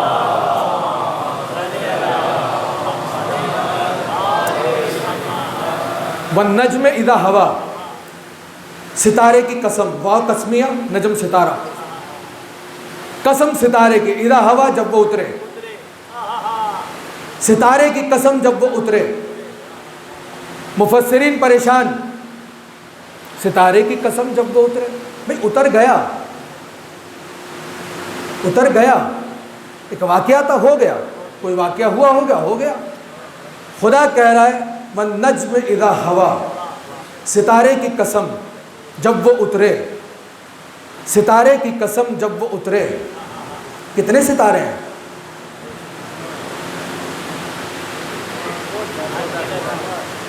پتہ نہیں کتنے. ابھی تک کوئی بیان کرنے والا بیان نہیں کر پا رہا کہ کتنے ہیں. بیان کرنے والوں نے بہت زیادہ تعداد بیان بھی کی کہ اتنے ہیں, مگر اور اتنے ہو سکتے ہیں. نہ جانے کتنی تو کہکشائیں ہیں. ایک ستارے کے ساتھ کئی کئی ستارے اور بھی جڑے ہوئے, جیسے سوریا ستارہ, اس کے ساتھ 7 ستارے اور جڑے ہوئے ہیں. نہ جانے کتنے ستارے. کچھ ستارے ایسے ہیں جو صرف یمن میں نظر آتے ہیں, کچھ ستارے ایسے ہیں جو صرف عرب میں چمکتے ہیں, کچھ ستارے ایسے ہیں جو پاکستان میں نظر آتے ہیں, کچھ ستارے ایسے ہیں جو ساری کائنات میں نظر آتے ہیں. گھبرائیے گا نہیں. وَالنَّجْمِ إِذَا هَوَى, ستارے کی قسم جب وہ اترے. اتنی تفسیر بیان ہوئی ہے اس کی, اتنی تفسیر بیان ہوئی ہے. اگر میں صرف تفسیر بیان کروں وَالنَّجْمِ إِذَا هَوَى تو شاید 1 گھنٹہ پورا اسی میں گزر جائے. کتنی جگہوں پہ اس کے معنی بیان کیے گئے ہیں, کتنے کتنے معنی بیان کیے گئے. ایک وَالنَّجْمِ إِذَا هَوَى, ہر قرآن کی ہر آیت کے ہر لفظ کے اندر راز ہی راز پوشیدہ ہے. کوئی پردہ اٹھانے والا ہو, کوئی اس بار کو اٹھانے والا ہو. نہیں, بات نہیں پہنچی آپ تک. کوئی اس راز سے پردہ اٹھانے والا ہو اور کوئی اس راز کے بار کو اٹھانے والا ہو. ورنہ تو بسم اللہ کی تفسیر میں پوری رات علی گزار سکتے ہیں. ہاں, ابن عباس نے کیا کہا, پوری رات گزر. میں نے کہا یا علی کچھ تفسیر بتا دیجئے. کہا سنو بسم اللہ الرحمن الرحیم, شروع ہو گئے. اب ابن عباس جب صبح ہوئی اور آ کر بتا رہے, کہ رات بھر کہاں تھے؟ علی کے پاس تھا, تفسیر سن رہا تھا. کہ کون سی سورہ کی؟ کہ بسم اللہ کی. کہ نہیں, بسم اللہ تو ہر سورہ میں ہے. اس کے بعد کون سی؟ کہ بسم اللہ کی تفسیر میں علی نے پوری رات گزار دی. جو پوری رات بسم اللہ کی تفسیر کرے تو اب اندازہ کیجئے وَالنَّجْمِ إِذَا هَوَى, قسم ستارے کی جب وہ اترے. اب ستارہ کتنی مرتبہ اترا مجھے نہیں معلوم, ستارے کو اترنے کے وقت کی قسم کیوں دی گئی نہیں معلوم، نہیں معلوم سے مراد میں وہ تفاصیل سنانا نہیں چاہ رہا آپ کو، لیکن والنجم سب سے پہلا تو مرحلہ یہ ہے کہ ستارے کی قسم، اس میں راز کیا ہے ستارے کی قسم میں؟ قرآن یعنی کتاب الہی و سفیران الہی، اس ستارے میں راز کیا ہے کہ جس کی خدا قسم کھا رہا ہے؟ آپ قسم کس کی کھاتے ہیں؟ مولا کی قسم، اللہ کی قسم، صحیح، ماں باپ کی قسم، کسی کے سر کی قسم، یہ سب وہ ہیں جو عزیز ہیں، عزیز تر ہیں۔ خدا کہہ رہا والنجم اذا ہوا، ستارے کی قسم۔ اب یہاں خدا نے عزیز جان کر قسم نہیں کھائی، خدا نے یہاں پر اپنی قدرت دکھانا چاہیے۔ والنجم اذا ہوا، ستارے کی قسم، جب وہ اترے، جب وہ اترے، ستارہ اترتا بھی ہے؟ کچھ کہہ دیجئے، ستارہ اترتا بھی ہے؟ اترتا ہے؟ کہاں اترتا ہے؟ آسمان سے اترتا ہے ستارہ؟ نہیں اترتا۔ یہ آپ سوچئے گا اترتا یا نہیں اترتا؟ ستارہ روز اترتا ہے، روز چڑھتا ہے۔ آدھی رات کے وقت ستارہ ڈھلتا ہے، دن میں ستارہ چڑھتا ہے۔ والنجم اذا ہوا، قسم ہے ستارے کی جب وہ اترتا ہے، گویا ایک مخصوص وقت ہے جس کی خدا قسم کھا رہا ہے۔ اب یہاں ستارہ نہیں ہے، اس کا اترنا نہیں ہے، پتہ یہ چلا کوئی وقت ہے جس کی خدا قسم کھا رہا ہے۔ کیا کہنے آپ کے؟ کوئی وقت ہے جس کی خدا قسم کھا رہا ہے کہ والنجم اذا ہوا، ستارے کی قسم جب وہ اترے۔ ستارہ اترتا ہے، ستارہ پھر چڑھتا بھی ہے۔ ستارے کیوں پوچھتے ہیں ستارے کی چال؟ جب وہ اترتا ہی نہیں تو چال کس بات کی؟ جب اس میں حرکت ہی نہیں ہے تو چال کس بات کی؟ پھر تو نجومی کا کام ہی ختم ہو جائے گا۔ نجومی کے روٹی پہ لات مت ماریے، نجومی کا کام چلنے دیجئے۔ ستارے میں حرکت ہے۔ والنجم اذا ہوا، قسم ہے ستارے کی جب وہ اترے۔ اب دو باتیں آپ کی خدمت میں عرض کرنی ہے اور شاید اسی پہ وقت بہت زیادہ ہو جائے، اور اگر سمیٹ سکا جلدی جلدی تو بس تقریر ختم کر دوں گا۔ والنجم اذا ہوا، ستارے کی قسم جب وہ اترے۔ راوی کہتے ہیں، روایات بیان کرتی ہیں۔ کس کی روایات؟ علماء اہل سنت کی کتابوں کی روایات بیان کرتی ہیں کہ ایک روز اصحاب کا مجمع تھا رسول کے گھر میں، اور رسول کچھ بیان کر رہے تھے۔ جب بیان ختم ہو گیا تو فرمانے لگے تم لوگ اپنے اپنے گھروں کو چلے جاؤ، آج کی رات بڑی مخصوص ہے۔ تو اصحاب نے آگے بڑھ کر پوچھا یا رسول اللہ آج کی رات کی کیا کوئی خاص بات ہے؟ کہا بالکل خاص بات ہے، آج کی رات آسمان سے ایک ستارہ اترنے والا ہے جو کسی کے گھر پہ اترے گا۔ یاد رکھنا، جس کے گھر پہ خدا ستارہ اتارے گا وہ میرے بعد میرا ولی ہوگا، میرا جانشین ہوگا۔ والنجم اذا ہوا، یہ ستارہ اتر رہا ہے اور خدا قسمیں کھا رہا ہے۔ والنجم اذا ہوا، ستارے کی قسم جب وہ اترے، کہ جس کے گھر وہ اترے۔ پہلی تقریر میں ایک جملہ کہا تھا، اگر گورنر سے ملنا ہو پہلی دفعہ مجھے ساری رات نیند نہیں آئے گی۔ اصحاب نے لکھا کہ جتنے بھی گئے تھے کوئی نہیں سویا، ہاں کوئی نہیں سویا۔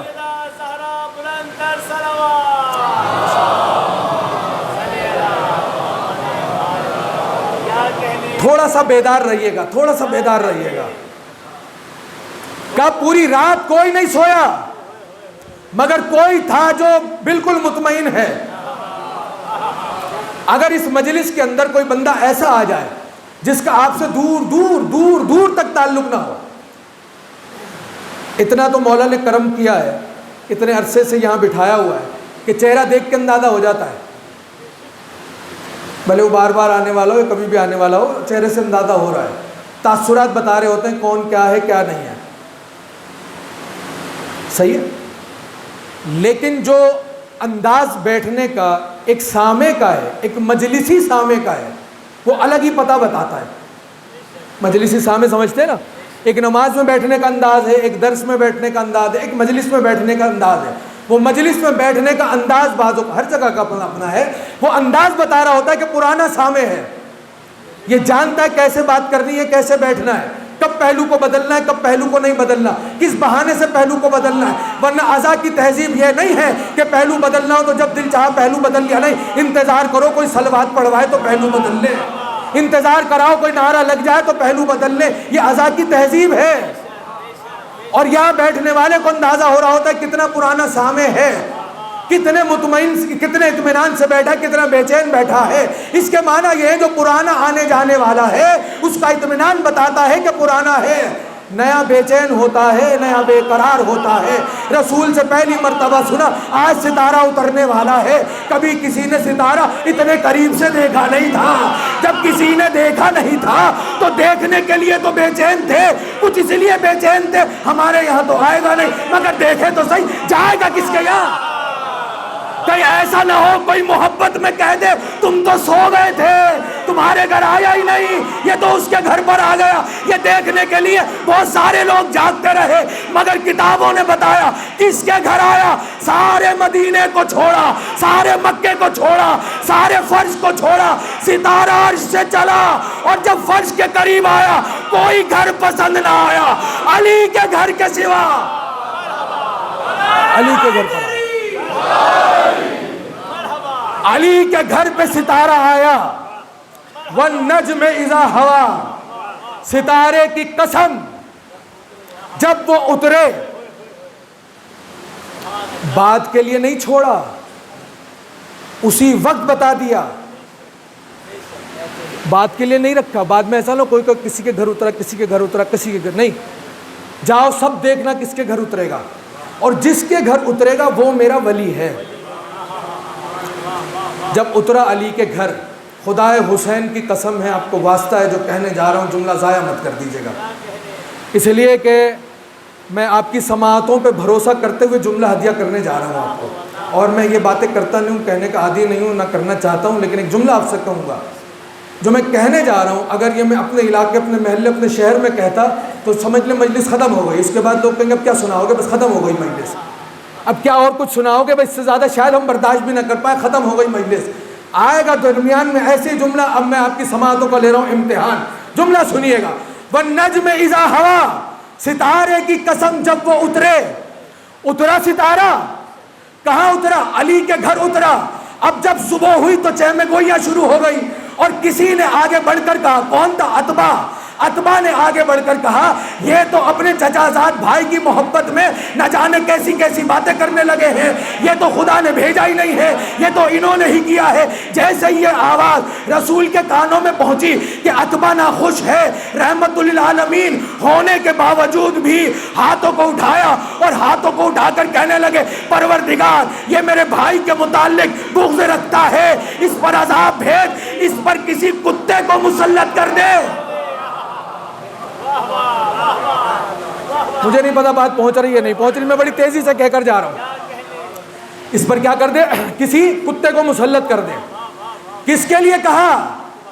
عتبہ کے لیے۔ اب یہ جو عتبہ ہے کون ہے؟ علی کا دشمن ہے، علی کی ولایت ہضم نہیں ہو رہی عتبہ سے۔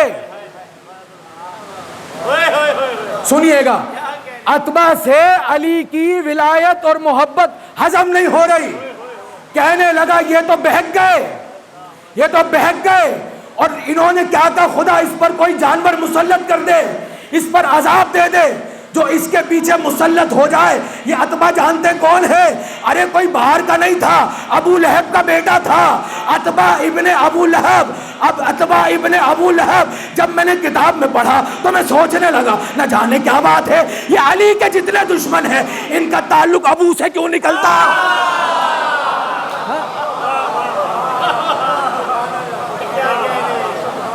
بہت سارے۔ آئیے جلدی سے بات کو آگے بڑھاتے ہیں۔ میں تو تاریخی بات کی ہے، کبھی کبھی آپ تاریخی باتوں پہ اتنے خوش ہو جاتے ہیں، اور جہاں میں سمجھتا ہوں بہت خوش ہو جائیں گے وہاں بیٹھے رہ جاتے ہیں۔ اب میں سوچوں گا آپ کس بات پہ خوش ہوئے تھے۔ ایک صلوات پڑھیں مل کر محمد اور آل محمد۔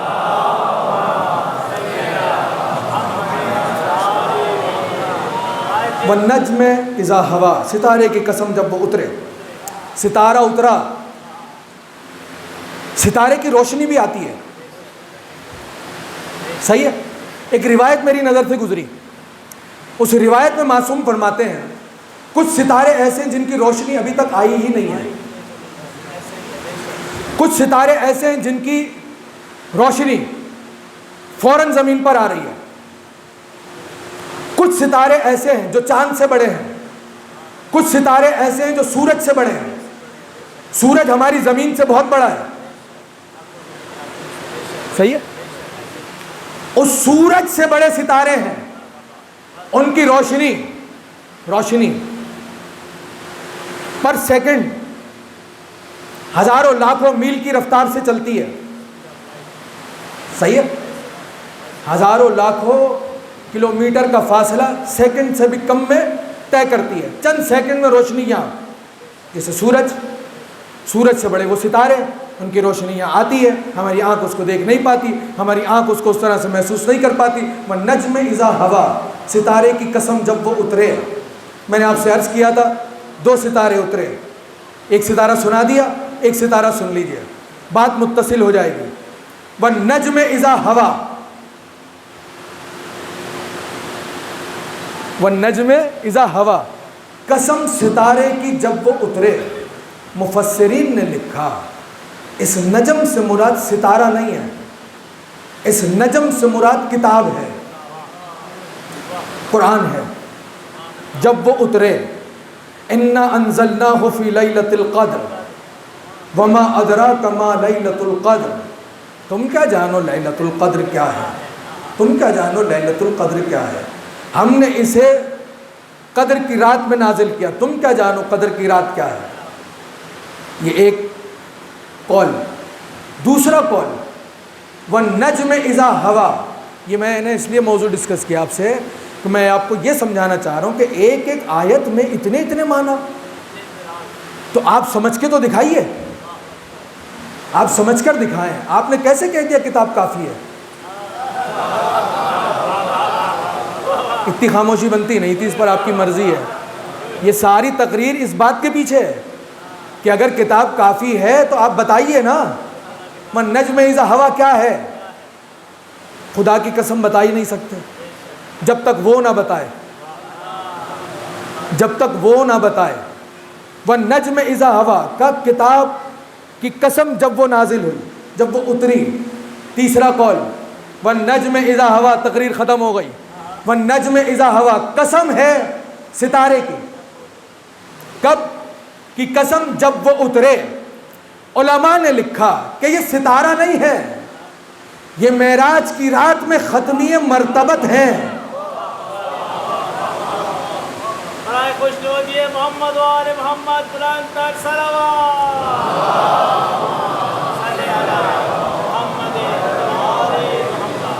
یہ معراج کی رات میں ختمی مرتبت ہیں جنہیں یہاں سے لے جایا گیا، وہاں اتارا گیا.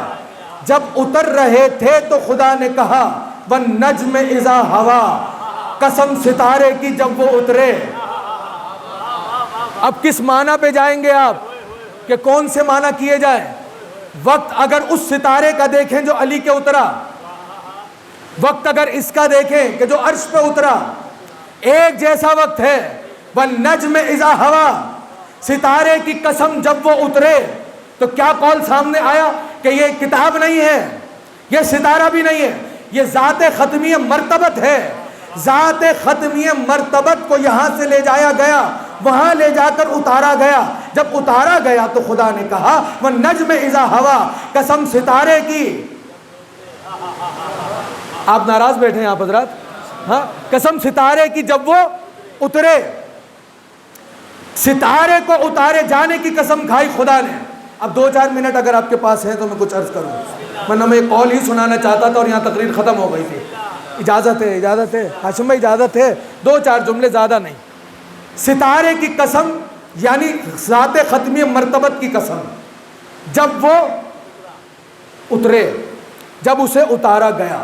سبحان الذی اسری بعبدہ لیلا من المسجد الحرام الی المسجد الاقصی.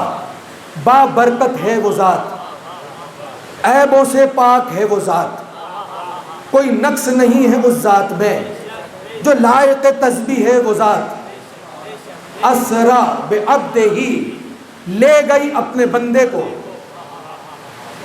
لیلاً رات میں، من المسجد الحرام، مسجد حرام سے، الی المسجد الاقصی، مسجد اقصی تک۔ یہ سورہ اسراء یعنی سورہ بنی اسرائیل۔ والنجم اذا ہوا، یہ سورہ نجم، دو ہی سورے ہیں جس میں معراج کا ذکر آیا اور بڑے کھل کے آیا۔ اب سنیے گا جملے، وقت ختم ہو گیا میرے پاس، آپ سے اجازت لی ہے صرف 2-4 جملوں کے لیے، اگر بات زیادہ نہیں بیان کر پایا تو کل انشاءاللہ تفصیلاً آپ کی خدمت میں عرض کر دوں گا۔ والنجم اذا ہوا، قسم ستارے کی جب وہ اترے، سبحان الذی اسری بعبدہ لیلا من المسجد الحرام الی المسجد الاقصی الذی بارکنا۔ آگے آیت بڑھ رہی ہے، دونوں کو ملائیے، جب دونوں کو ملائیں گے تو پتہ چلا بابرکت ہے وہ ذات جو راتوں رات اپنے بندے کو لے گئی۔ یہ ستارے کی تفصیل ذہن میں رکھیے گا، لاکھوں ہزاروں کلومیٹر فی سیکنڈ کی رفتار سے روشنی آتی ہے، لے کر گئے، کائے پہ لے کر گئے؟ ہاں، براق پر۔ لفظ براق نہیں ہے، براق، براق نکلا ہے برق سے، برق سے نہیں، براق۔ براق ایک سواری ہے جو نوری سواری ہے، صحیح ہے، براق نہیں، براق۔ براق پر لے گیا خدا اپنے بندے کو راتوں رات۔ یہاں رک کر ایک جملہ کہہ رہا ہوں، جب لے گیا اور آ گئے، آج تک بہت سارے لوگ پریشان ہیں، پتہ نہیں گئے تھے نہیں گئے تھے، خواب میں گئے تھے، روح چلی گئی تھی، بدن یہاں تھا، کیوں؟ خواب کیوں تھا اور روح کیوں گئی تھی؟ تو انہیں یہ سمجھ میں نہیں آتا بدن کیسے جا سکتا ہے اور بدن کیسے آ سکتا ہے۔ معراج پہ گئے اور آئے، تاریخ کہہ رہی ہے جب آئے تو دروازے کی کنڈی ہل رہی تھی، جو ہلتی ہوئی چھوڑ گئے تھے وہ ہل رہی تھی، جو پانی بہہ رہا تھا وہ ابھی بہنا ختم ہی نہیں ہوا تھا، جو بستر کی گرمی تھی وہ گرمی برقرار تھی، ختم نہیں ہوئی تھی۔ یعنی اتنی جلدی گئے، اتنی جلدی آ بھی گئے۔ اس لیے لوگ نہیں سمجھ پا رہے کہ ایسے کیسے ہو سکتا ہے، اتنی جلدی چلے بھی گئے، اتنی جلدی آ بھی گئے، کیسے ممکن ہے؟ اتنی جلدی چلے بھی گئے، اتنی جلدی آ بھی گئے۔ توجہ فرمانے، ایک جملہ عرض کر دوں آپ کی خدمت میں، اتنی جلدی چلے بھی گئے، اتنی جلدی آ بھی گئے۔ کیسے ممکن ہے کہ کوئی بدن اپنے گھر سے چلے عرش تک جائے، سارے نظارے کرے، ملاقات کرے، واپس آئے، کنڈی ہلتی رہے، پانی بہتا رہے اور گرمی بستر کی برقرار رہے؟ کیسے ممکن ہے؟ کل کی تقریر یاد ہے، بیٹے کو لٹا دیا، چھری گردن پر تھی، پھیرنے والے تھے کہ دمبا آ گیا۔ ارے دمبا آ گیا، سمجھ میں آ گیا، مصطفیٰ چلے گئے، سمجھ میں نہیں آتا۔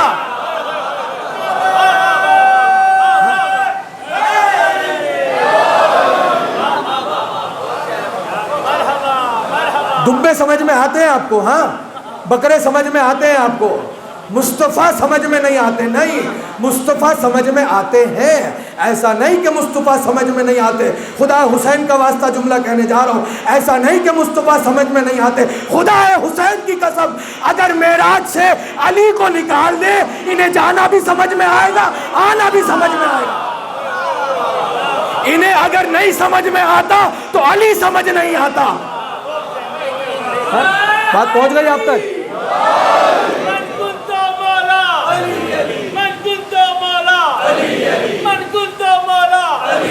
حسنین کا بابا، زہرا کا شوہر، نعرہ حیدری۔ آپ سلامت رہیے، آپ آباد رہیے، بڑی حوصلہ افزائی فرمائی آپ نے۔ کل ہی کی تقریر تھی نا کہ دمبا آیا اور دمبے کی یاد میں آج تک دمبے کٹ رہے ہیں۔ ادھر معراج پہ 2 کمکمے کا جلا لیے، یہ کیا کر رہے ہو بھائی، یہ کہاں سے آ گئے کمکمے؟ معراج تھی، کائے کی معراج؟ معراج سمجھ میں نہیں آ رہی، کھانے کے کام سارے سمجھ میں آ رہے ہیں، ہاں روحانیت کے کام سمجھ میں نہیں آ رہے۔ سمجھ میں آیا ستارے کی روشنی کیسے آتی ہے؟ ستارے کی روشنی کا آنا سائنسدان جو مسلمان بھی نہیں ہے اس کو سمجھ میں آ گیا۔ سورج کی روشنی کیسے زمین پہ پڑتی ہے سب کو سمجھ میں آ گیا۔ یہ یہاں سے جائے اور آ جائے یہ سمجھ میں نہیں آتا. کون لے کر گیا؟ میں نے تھوڑی بھیجا تھا. توجہ نہیں فرمائی آپ نے. کیا ہم نے بھیجا تھا کہ آپ جائیے؟ ہم نے تھوڑی بھیجا تھا.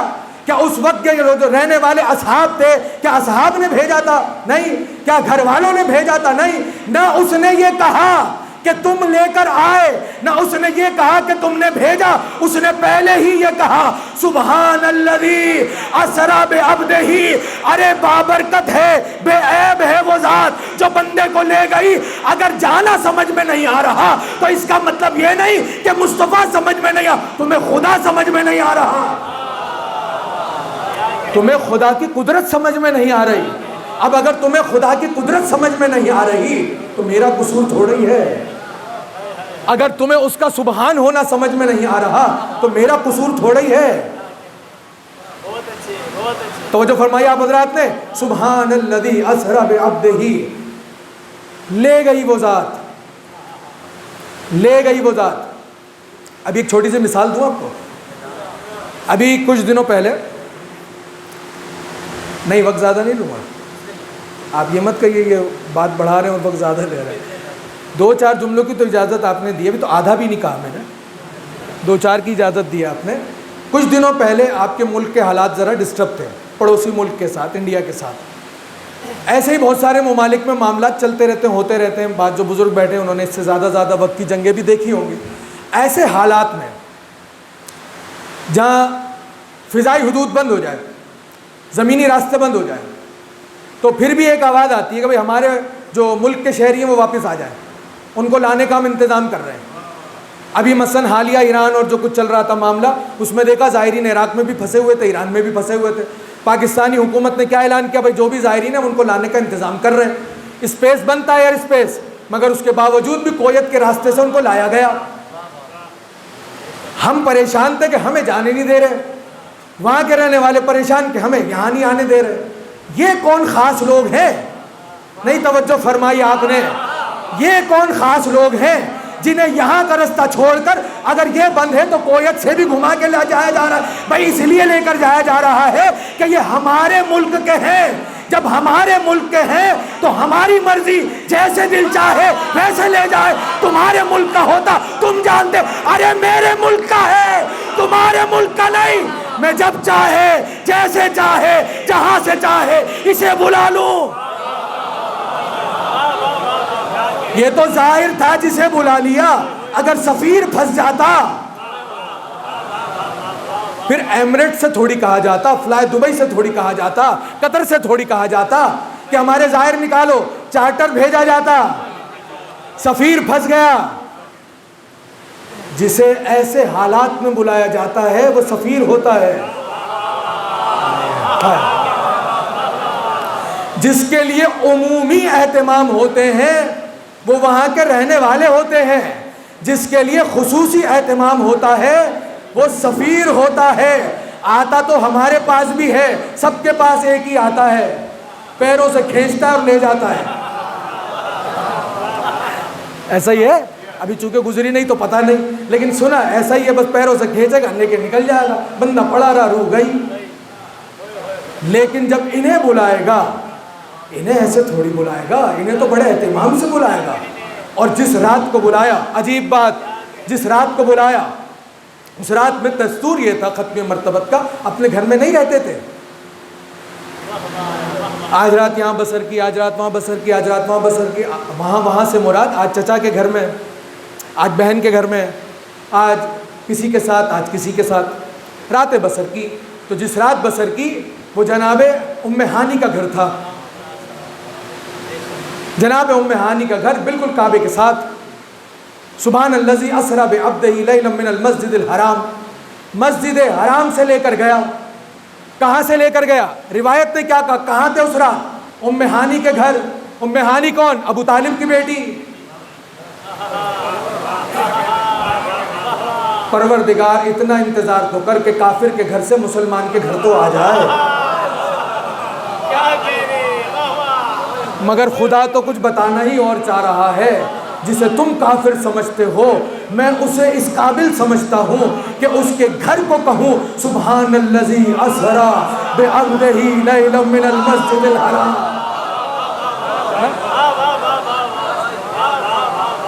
بڑی نوازش آپ، بڑی نوازش آپ.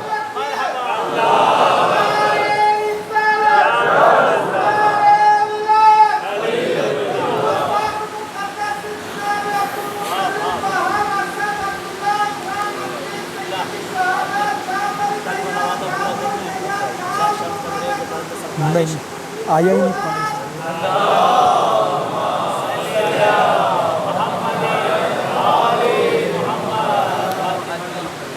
کہاں سے چلے؟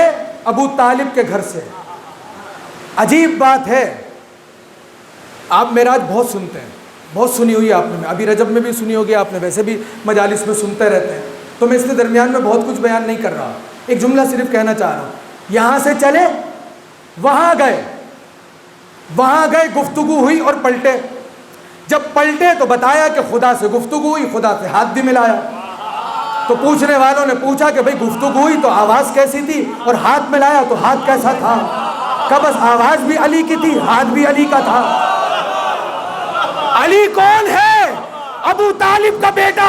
معراج سمجھ میں آئی؟ ابو طالب کے گھر سے شروع ہوتی ہے، ابو طالب کے گھر تک جاتی ہے. مجھے نہیں معلوم میرا جملہ کس کو سمجھ میں آیا کس کو نہیں آیا. ابو طالب کے گھر سے شروع، ابو طالب کے بیٹے کے گھر تک گئی معراج. اور جیسے ہی آیا فرشتہ سواری لے کر، تقریر ختم ہو گئی، جیسے ہی آیا کہ چلیے، نکلے گھر سے باہر، کہ سجدہ کیجئے، مسجد حرام میں سجدہ کیجئے. سجدہ کر دیا. لے کر چلی سواری، لے کر چلی ابھی چلی بھی کیا تھی، بس چلنا شروع ہی کیا، اس لیے کہ براق ہے کہ تو یوں جائے گا. چلنا شروع بھی نہیں کیا کہ سجدہ کیجئے. عجیب بات کہہ رہا ہوں، تقریر ختم ہو رہی ہے، کل اس سے آگے انشاءاللہ آپ کی خدمت میں اگر آپ جلدی آ جائیں گے تو بڑی جلدی سے اس موضوع کو میں بیان کر دوں گا. کیا ہوا؟ ابھی چلے باہر نکلے کہ سجدہ کیجئے مسجد حرام میں، سجدہ کر دیا.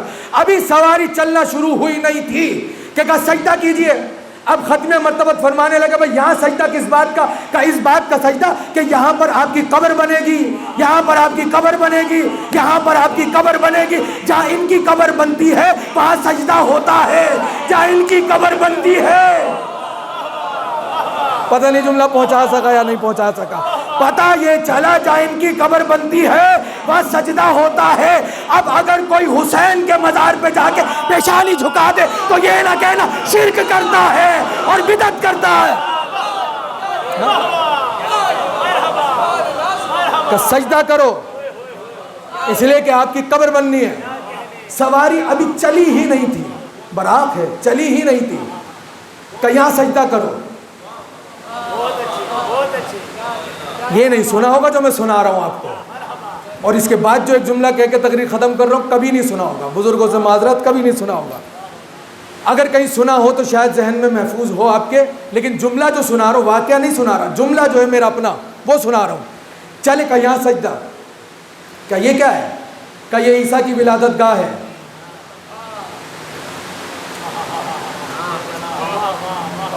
واہ واہ واہ واہ، کیا کہنا ہے.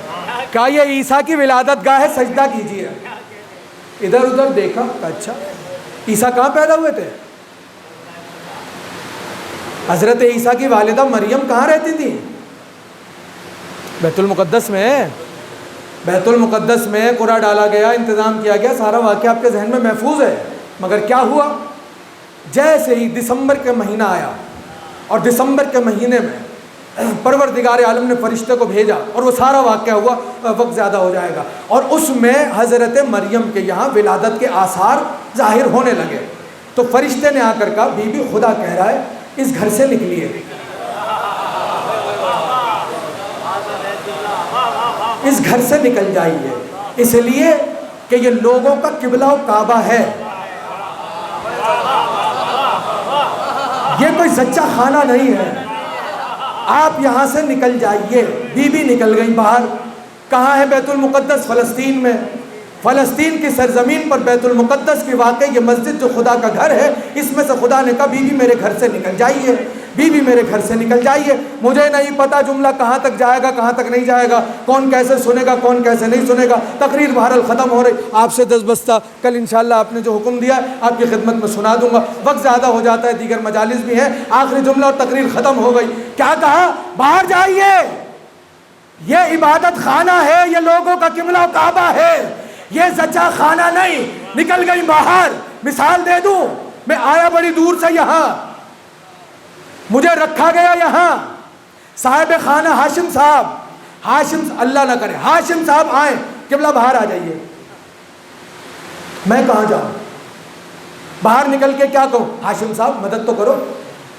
اوئے ہوئے ہوئے ہوئے ہوئے ہوئے, ہاشم صاحب کچھ تو خیال کرو, ہاشم صاحب مدد تو کرو, ہاشم صاحب آپ نے رکوایا, یہ کہوں گا نہیں. جب ہاشم صاحب نے نکال ہی دیا تو قصہ ختم.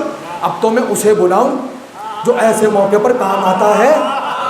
ہائے ہائے ہائے ہائے ہائے, ہاں اب تو میں اسے بلاؤں جو ایسے موقع پر کام آتا ہے. ایسے موقع پر کام کون آئے گا؟ کس نے نکالا؟ ہاشم صاحب نے نکالا؟ نہیں, خدا نے نکالا اپنے گھر سے, خدا نے نکالا اپنے گھر سے, خدا نے نکالا اپنے گھر سے.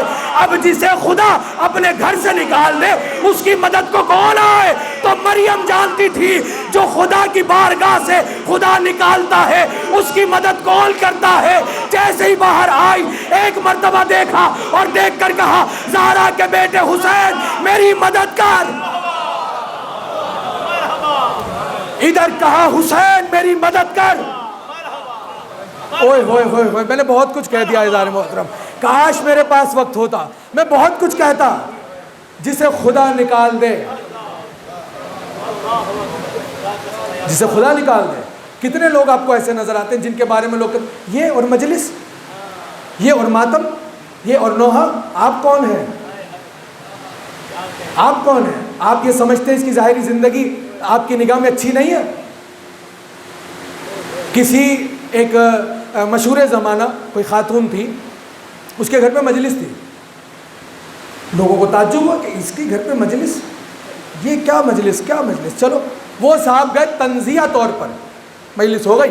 اب ظاہر سی بات ہے جو ان کا معاملہ تھا تو کیا مرد اور کیا عورت, سب کو بٹھایا بھی, سب کو خداحافظ بھی کیا. وہ صاحب گئے تھے کچھ پوچھنے اور کہنے لگے محترمہ میں آپ کو جانتا نہیں ہوں اس طرح سے جس طرح یہ لوگ جانتے ہوں گے نا, آپ مجھے جانتے ہیں. میں مجلس میں نہیں آیا, میں ایک سوال کرنے آیا ہوں. کہ کیسا سوال؟ کہ تم اور مجلس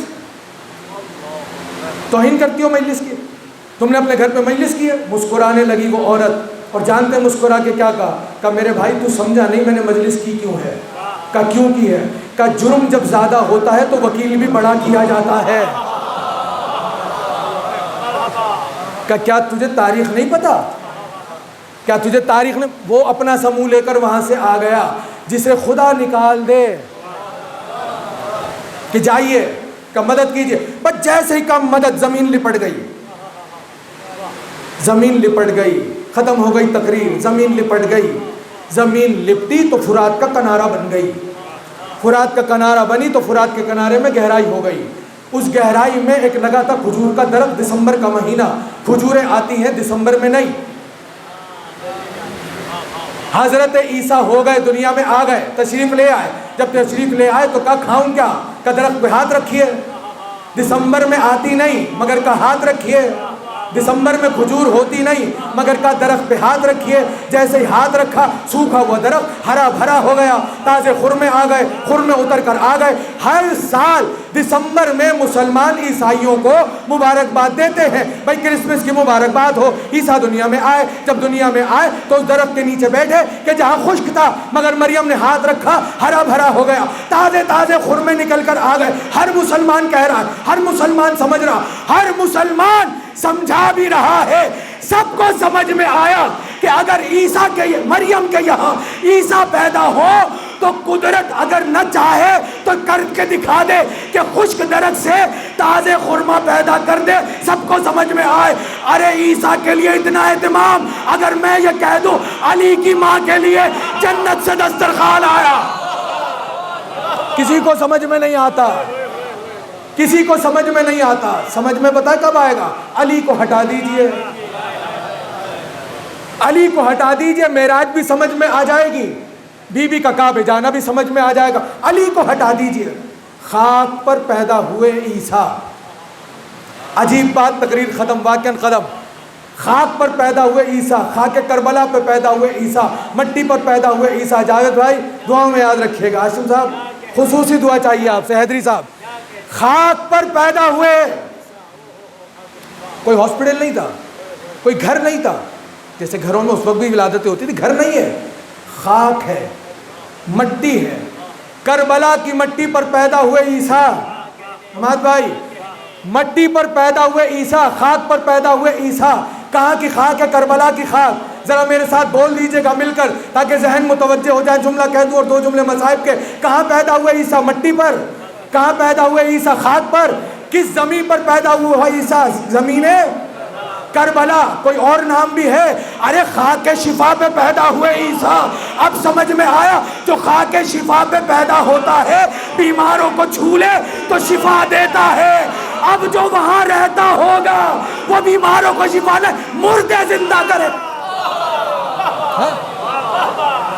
اس نے تو سو کر خاک کو ہی شفا بنا دیا. یہ پیدا ہوئے تو اتنا اثر ہو گیا، بیمار کو چھوئیں، نابینا کو چھوئیں، جا بینائی. وہ سو کر اتنا عظیم کر گیا کہ مٹی کھانا حرام ہے، خاک شفا ہو تو مستحب ہے. بچے کا تالو اٹھاؤ تو فرات کے پانی میں خاک شفا گھول کر بچے کا تالو اٹھاؤ. پہلی غذا اگر کسی بچے کو دو تو خاک شفا کو پانی فرات کے پانی میں گھول کر، یہ کرشی کی گھٹی مت دو. ہمارے یہاں شہد کی گھٹی ہوتی ہے، اب تو آرٹیفیشل ہو گیا سارا زمانہ، جاؤ اسٹور سے گھٹی پلا دی. علماء نے کیا لکھا؟ فرات کے پانی میں خاک شفا کی چٹکی ڈالو، گھولو. پہلی غذا بچے کو خاک شفا اور فرات کا پانی دو. ایک خطیب تھا بیچارہ، حافظہ کمزور تھا، تقریر یاد بہت کرتا تھا، یاد بھی نہیں ہوتی تھی، نکات بھی ذہن میں نہیں آتے. ایک دن بیٹھے بیٹھے سوچنے لگا، ارے شفا تو ہر شے میں ہے. شفا کا مطلب صرف بخار میں صحت یابی تھوڑی ہے، یہ بھی تو حافظے کی کمزوری ہے. اٹھا، خاک شفا نکالی، پانی میں گھولا، ہونٹوں پہ لگایا، جا کر بیٹھا، ایسے بولنے لگا. لوگ حیران ہو گئے، لوگ پریشان ہو گئے، کہنے لگے اسے آج کیا ہو گیا، یہ تو طوطے کی طرح بولنے لگا. جب اترا تو لوگوں نے کہا کہ اللہ خیریت تو ہے، آج یہ روانی کہاں سے آئی؟ کہا میری نہیں ہے، یہ خاک شفا کا اثر ہے.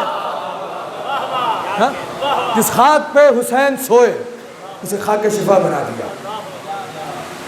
کل آئے، زمین خریدی حسین نے. اب جب آئے اور خیمے نصب ہو گئے تو اس کے بعد جانتے ہیں کیا ہوا؟ لشکر پہ لشکر آتے چلے جا رہے ہیں، لشکر پہ لشکر آتے چلے جا رہے ہیں، مسلسل لشکر آ رہے ہیں. اور جب لشکر آ رہے ہیں تو ظاہر سی بات ہے کہ آج کا دور نہیں ہے، جنگ کا میدان ہے، گھوڑے دوڑ رہے میدان کربلا میں. یہ دوڑتے ہوئے گھوڑے، ان کی آوازیں جب خیموں میں آتی تھیں تو بیویاں پوچھتی تھی کون آیا ہے؟ تو بتایا جاتا تھا کوئی 4000 کا لشکر لے آیا، کوئی 3000 کا لشکر لے آیا، کوئی 10,000 کا لشکر لے آیا. سنتے سنتے علی کی بیٹی نے جانتے ہیں کیا کیا؟ کہا اماں فضہ میرے بھیا کو بلاؤ. ایک مرتبہ آئے حسین، کبھی بھی آپ نے یاد کیا؟ کہا بھیا میں جب سے آئی ہوں سن رہی ہوں، کوئی 2000 کوئی 4000 کوئی 10,000 کا لشکر لے کر آ رہا، اور جو آ رہا ہے تیرے خون کا پیاسا ہے، یہ سب تیرے خون کے پیاسے آ رہے ہیں، کیا کوئی ایسا نہیں جو تیری مدد کرنے کے لیے بھی آئے؟ سوچنے لگے حسین، اور سوچ کر فرمانے لگے کہ ہاں بہن، میرا ایک بچپنے کا دوست ہے، اسے خط لکھتا ہوں. تو بی بی فرمانے لگی کہ بھیا کیا وہ آئے گا؟ حسین نے جواب دیا ایک جملہ کا. اس جملے سے پہلے اشارتاً آپ کی خدمت میں عرض کروں، جب مظاہر نے دعوت کی تھی رسول خدا کی، علی کی، تو حبیب ساتھ تھے.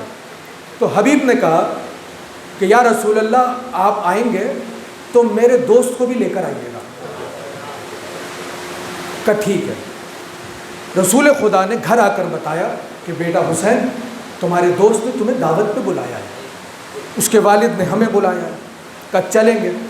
تاریخ کہتی ہے اتنا اشتیاق تھا حبیب کو حسین کے آنے کا، ماں گھر میں کھانا بنانے میں مصروف، باپ گھر کے دوسرے انتظامات میں مصروف.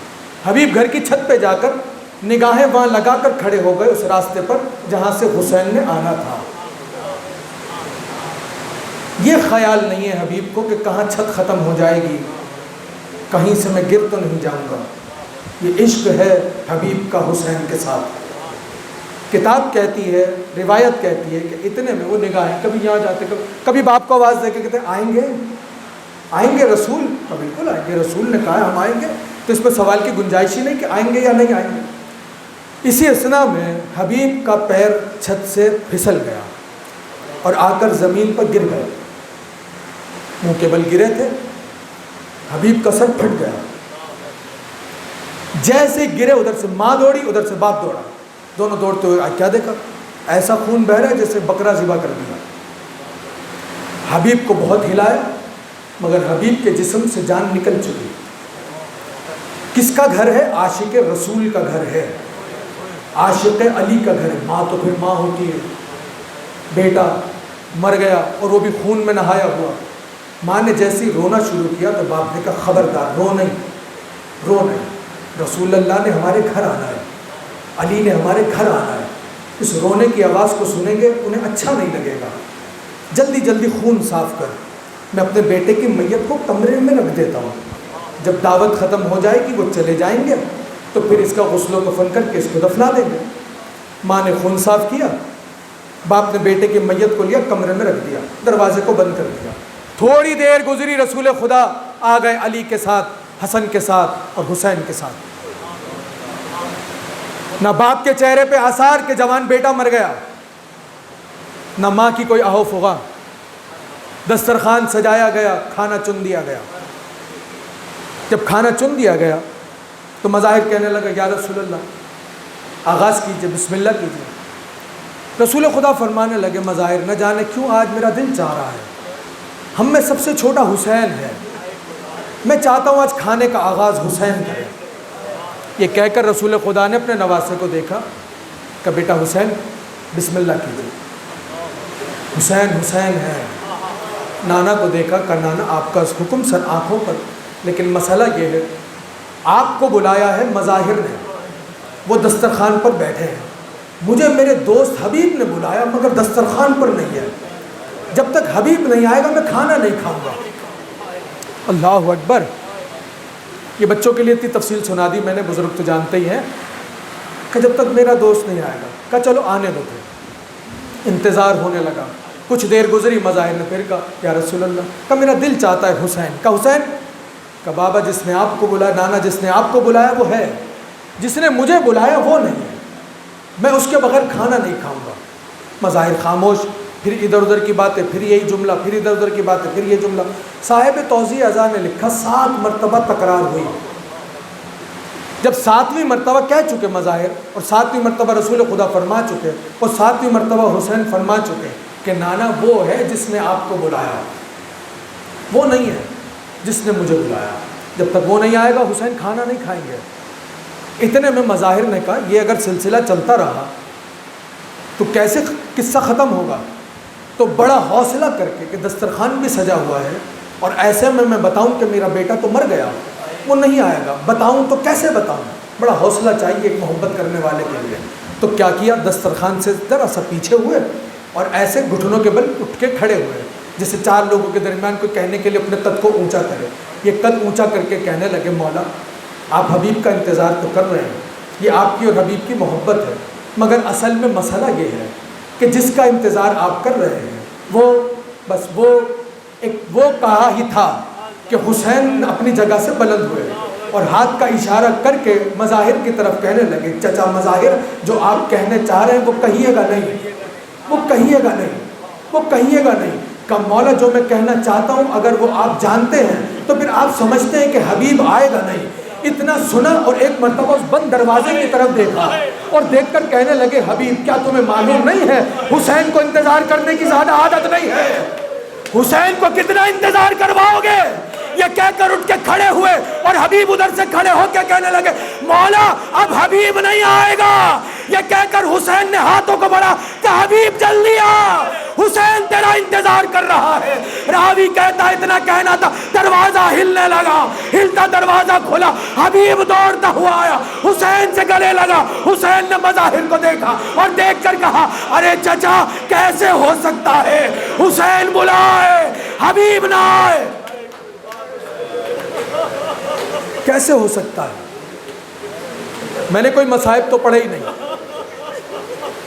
آپ رو دیے، خدا آپ کو اس کا اجر دے، خدا جزا دے آپ کو۔ یہ جملہ حسین نے مدینے میں کہا، کیسے ممکن ہے حسین بلائے حبیب نہ آئے؟ جب بہن نے کہا بھیا حبیب آئے گا، حسین نے کہا بہن کیسے ممکن ہے حسین بلائے اور حبیب نہ آئے؟ میں تو ایک جملہ کہتا ہوں کہ جو مر کر حسین کے بلانے پر آ جائے وہ کیا خط پہنچنے کے بعد نہ آئے گا؟ قاصد کو خط دینے لگے تھے کہ ایک مرتبہ بہن نے کہا بھیا کیا لکھا ہے؟ پڑھ کر سنایا، کہ بھیا اس میں لکھ دو خیال رکھنا علی اور بطول کی بیٹیاں بھی ساتھ ہیں۔ حسین نے لکھ دیا، قاصد کو دیا کہ آرام نہ کرنا، جتنی جلدی ممکن ہو سکے خط کوفے میں حبیب تک پہنچا دو۔ حالات اچھے نہیں تھے، کوئی تاریخی معاملہ، کسی طریقے سے بچتے بچاتے حبیب کے گھر پہنچ گیا۔ حبیب کے گھر پہنچا تو مختلف روایات ہیں، حبیب بازار میں خضاب خرید رہے تھے یا پھر حبیب اپنے گھر میں کھانا کھا رہے تھے۔ ایک لقمہ لیا، دیکھا اور رکھ دیا۔ زوجہ نے کہا کیا ہوا، طبیعت ٹھیک ہے؟ کہاں ٹھیک ہے؟ کبھی کھانا کیوں نہیں کھاتے؟ کہا کھاتا ہوں۔ پھر اٹھایا لقمہ، منہ تک لائے تو پھر رکھ دیا۔ کہا کیا ہوا؟ کہا کچھ نہیں ہوا۔ کہا کھانا کیوں نہیں کھاتے؟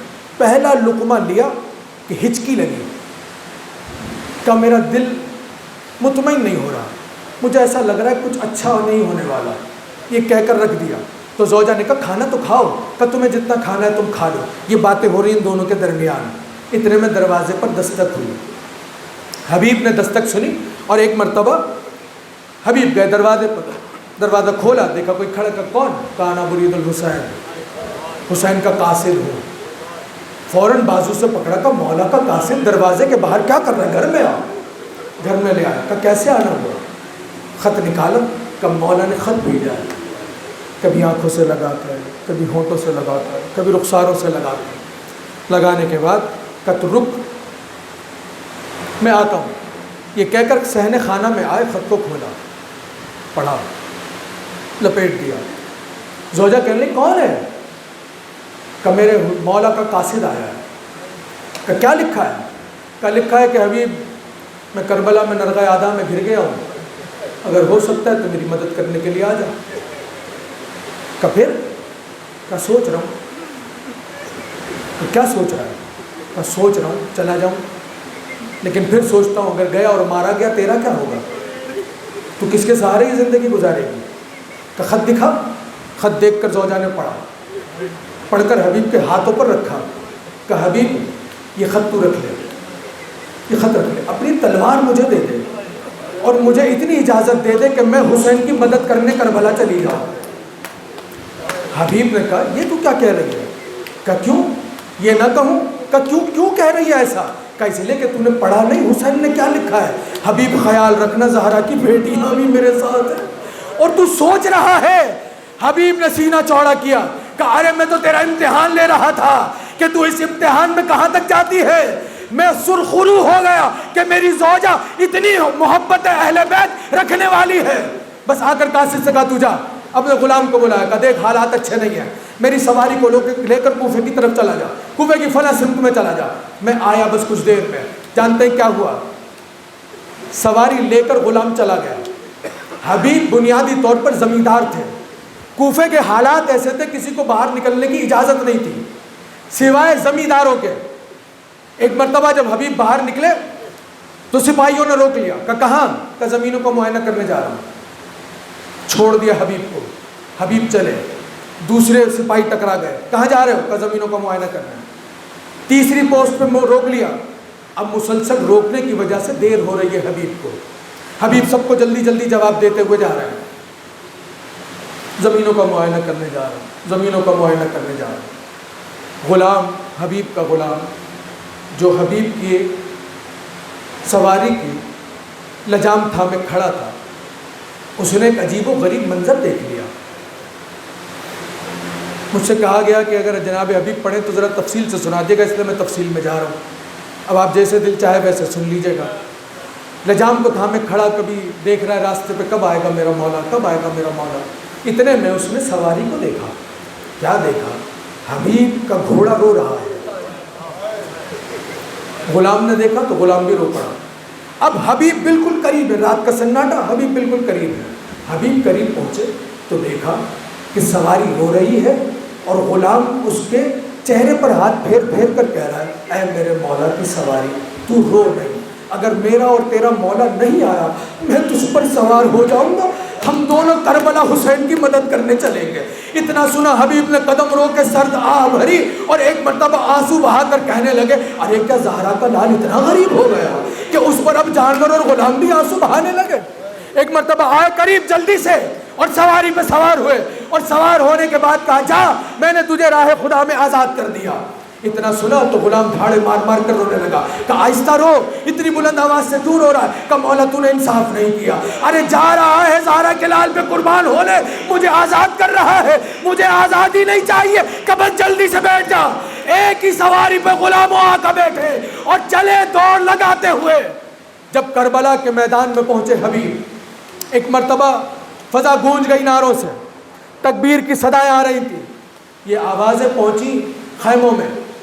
جب خیموں میں آواز آئی تو ایک مرتبہ علی کی بیٹی نے کہا، اماں فضہ یہ کون ہے جو صدائیں لگا رہا ہے تکبیر کی، جاؤ جا کر خبر لے کر آؤ۔ اب جو خبر لے کر آئی تو کہنے لگی، بی بی مبارک ہو آپ کو۔ کہ کیا ہوا؟ کہ مولا کے بچپن کا ساتھی حبیب آ گیا۔ مجھے معاف کر دیجیے گا اب جو میں سنانے جا رہا ہوں، کہ حبیب آ گیا، کہ اماں ذرا جلدی سے دوڑ کر جا اور جا کر میرے بھیا کو بلا کر لے کر آ۔ ایک مرتبہ آئے حسین، کبھی بھی آپ نے یاد کیا، کہا بھیا میں نے سنا کہ حبیب آ گئے، کہا بالکل حبیب آ گئے، کہا اگر حبیب آ ہی گئے ہیں تو میں حبیب سے کچھ کہنا چاہتی ہوں، آپ حبیب کو بلا لیجئے تاکہ آپ درمیان میں رہے، میں حبیب تک ایک پیغام پہنچا دوں، آپ حبیب کو پیغام پہنچا دیجئے گا۔ حبیب کو بلایا گیا۔ اب یہ خیمہ سادات ہے، یہ درمیان میں حسین ہے، یہاں پر حبیب کو لایا گیا۔ حبیب جیسے ہی آئے، ایک مرتبہ حسین نے صدا دے کر کہا، اے میری بہن حبیب آ گیا۔ جیسے ہی آواز اندر گئی، علی کی بیٹی نے کہا، بھیا حبیب سے کہو تجھے علی کی بیٹی سلام کہہ رہی ہے۔ حبیب نے سنا، امامہ اتار کے پھینک دیا، زمین پہ غشی کے عالم میں گرنے لگے، خاک اڑانے لگے اور رو کے کہنے لگے، واہ غربتا، واہ مصیبتا۔ ارے کیا اتنے غریب ہو گئے کہ کہاں سادات کہاں غلام۔ عاشور کی شب آ گئی، کہ جاؤ چلے جاؤ، چراغ بجھا دیا گیا، جو جہاں وہاں بیٹھا تھا حبیب کو دیکھا، کہ گئے نہیں، کہ مولا چلا جاؤں گا، کہ پھر گئے کیوں نہیں، کہ سوال کا جواب لینے کے لیے بیٹھا ہوں، کہ کیسا سوال، کہ یہ بتا دے آپ کے جیسا مولا کہاں ملے گا، مجھے وہ جگہ بتا دے جہاں آپ کے جیسا مولا ملے گا، میں وہاں چلا جاؤں۔ باری باری سب سے پوچھ چکے حسین، شب عاشور سن لیجئے گا۔ اور ایک مرتبہ کیا ہوا، سب کو سب کی جگہ دکھا دی، اذان ہو گئی، نماز ہو گئی، سورج طلوع ہو گیا، حملے شروع ہو گئے، شہادتوں کا بازار گرم ہو گیا، ایک کے بعد ایک جانے لگا، یہاں تک کہ نماز ظہرین کا وقت ہو گیا۔ اب حسین نماز ادا کر رہے، ایسے میں تیروں کا مینا برسا۔ حبیب نے آگے بڑھ کر کہا، ذرا انتظار تو کرو، حسین کو نماز تو پڑھنے دو۔ کسی نے آگے بڑھ کر کہا، حسین کو کیا فائدہ نماز کا، بس اتنا سننا تھا۔ حبیب گھوڑے پر بیٹھ گئے کہ مولا اب مجھ سے سنا نہیں جاتا، اب مجھ سے سنا نہیں جاتا۔ یہ کہنے کے بعد ایک مرتبہ حبیب چلے اور آئے میدان میں۔ کتنی عمر ہے، کم سے کم 90 برس لکھی، 90 برس کا بوڑھا حبیب، کئی لوگوں کو فنار کر کیا، مگر کئی لوگوں کو فنار کرنے کے ساتھ ساتھ کبھی بازوؤں پہ زخم کھاتا تھا حبیب، کبھی سینے پہ زخم کھاتا تھا حبیب، ارے کبھی سر پہ زخم کھاتا تھا حبیب، کبھی پیروں پہ زخم کھاتا تھا حبیب۔ 90 برس کا بوڑھا حبیب جب زخمی ہو چکا اور زخمی ہو کر گھوڑے کی پشت پر ٹھہر نہ پایا تو ایک مرتبہ زمین کی طرف آنے لگا اور آتے ہوئے کہنے لگا، مولا غلام کا سلام۔ اب سنیے گا خوش بختیاں، حسین نے گھوڑے کو ایڑ لگائی کہ چل جلدی چل، جتنی جلدی ہو سکتا ہے چل، اس لیے کہ میرے بچپن کا دوست مجھے بلا رہا ہے، اس لیے کہ بچپنے کا ساتھی مجھے بلا رہا ہے۔ آئے حسین، خط لکھ کر بلایا تھا دوست کو، اسی لیے مرکز بھی الگ بنوایا حسین نے تاکہ دنیا کو سمجھ میں آ جائے حسین سے اگر کوئی دوستی کرتا ہے تو حسین اس کا مرتبہ بھی الگ کرتے ہیں۔ ارے ایک مرتبہ لے کر آ گئے اور کتنے خوش قسمت ہیں حبیب، ارے وہ بیویاں جو حسین کے لاشے پہ نہ رو سکی وہ حبیب کے لاشے پہ رو رہی۔ سن لیا آپ نے، میں نے جو کہنا تھا کہہ دیا۔ حسین کے لاشے پر رونے نہ دیا گیا، مگر خوش قسمت ہے حبیب کے لاشے پر زینب بھی روئی، حبیب کے لاشے پہ کلثوم بھی روئی، حبیب کے لاشے پہ مستورات بھی روئی۔ کچھ دیر گزری حسین بھی نہ رہے، پھر کچھ دیر گزری شام غریبہ ہو گئی، کچھ دیر گزری رات گزر گئی، صبح ہوئی، ایک مرتبہ قافلے کو آمادہ کیا گیا۔ کہاں لے کر جاؤ گے؟ کہ کوفہ۔ سروں کو نو کے نیزہ پر بلند کیا گیا، نو کے نیزہ پر سر بلند، آگے آگے پیچھے پیچھے اسیروں کا قافلہ۔ کیسے پڑھوں گا کیسے سنیں گے نہیں معلوم، مگر جانتے کیا ہوا؟ شہر کوفہ میں داخل ہوئے۔ کوفے کے رہنے والوں نے جب سنا کہ قافلہ آ گیا، کوفے کے رہنے والے باہر آ کر کھڑے ہو گئے، سروں کو دیکھتے تھے اور سر گزر جاتے تھے۔ کہا راوی کہتا ہے انہی میں کوئی جوان کھڑا تھا، ہر سر کو دیکھتا تھا سر بڑھ جاتا تھا۔ ایک مرتبہ جب حبیب کے سر کو دیکھا، جوان کی نگاہ ٹھہر گئی، ایک مرتبہ تلوار کے دستے پہ ہاتھ رکھا، اس کے پاس آیا جس نے نیزہ اٹھا رکھا تھا اور آ کر کہنے لگا تجھے معلوم ہے کس کا سر ہے؟ کہ حسین کے دوست کا سر ہے، نام اس کا حبیب تھا۔ کہ مجھے جانتا ہے میں کون ہوں؟ کہ نہیں، کہ میں اس سر والے کا بیٹا ہوں، میں تجھ سے کہہ رہا ہوں لا میرے باپ کا سر مجھے دے دے۔ کہ پاگل ہو گیا؟ ارے سر تو امیر کو دوں گا، امیر سے انعام لوں گا۔ جوان نے تلوار نکالی، ارے اس کو واصل جہنم کیا، حبیب کا سر لیا، سینے سے لگایا، لے کر گھر جانے لگا۔ شور مچ گیا، حبیب کا بیٹا آیا تھا، حبیب کا سر لے گیا، حبیب کا بیٹا آیا تھا، حبیب کا سر لے گیا۔ کسی نے آہستہ سے جا کر سید سجاد کے کانوں میں کہہ دیا سید سجاد حبیب کا بیٹا آیا تھا، حبیب کا سر لے گیا۔ مظلوم نے سر جھکا کر آنسو بہا کر آہستہ سے کہا ارے جس کے بیٹے کے ہاتھ بندھے نہ ہو، جس کے بیٹے کے گلے میں توق نہ ہو، اس کے باپ کا سر نو کے نیزہ پہ نہیں ہوتا۔ ارے میں کیا کروں؟ ہاتھوں میں ہتھکڑیاں، پیروں میں بیڑیاں، میرے ہاتھ آزاد ہوتے۔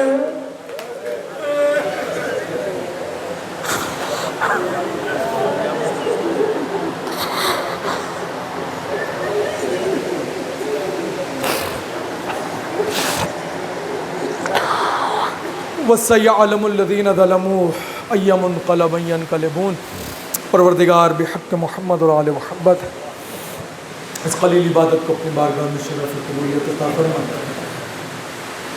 پروردگار بحق محمد اور آل محمد ناسوں کو باعث شفاعت قرار فرما، ناسوں کو باعث نجات قرار فرما۔ پروردگار بحق محمد اور آل محمد بانیان مجلس کی توفیقات خیر میں اضافہ فرما، حاضرین مجلس کی حاجات کو اپنی بارگاہ میں منظور و مقبول فرما۔ پروردگار بحق محمد اور آل محمد جہاں میں جہاں جہاں زیادہ مصروف اعضاء ہیں و دشمنوں کے شر سے محفوظ فرما۔ پروردگار اس فرش اعضاء کے صدقے میں زندگی میں زیارت امام حسین نصیب فرما، مر جانے کے بعد شفاعت امام حسین نصیب فرما، بیماروں کو شفاء کاملہ نصیب فرما۔ ایک مومن علی ہیں مولا اس فرش اعضاء کے صدقے میں انہیں صحت کاملہ واجلہ نصیب فرما، زمانے کے امام کے ظہور میں تعجیل فرما، ہمیں اپنے مولا کے اعوان و انصار میں شمار فرما۔ ربنا تقبل منا انک انت السمیع العلیم برحمتک یا ارحم الراحمین۔ ماتم حسین۔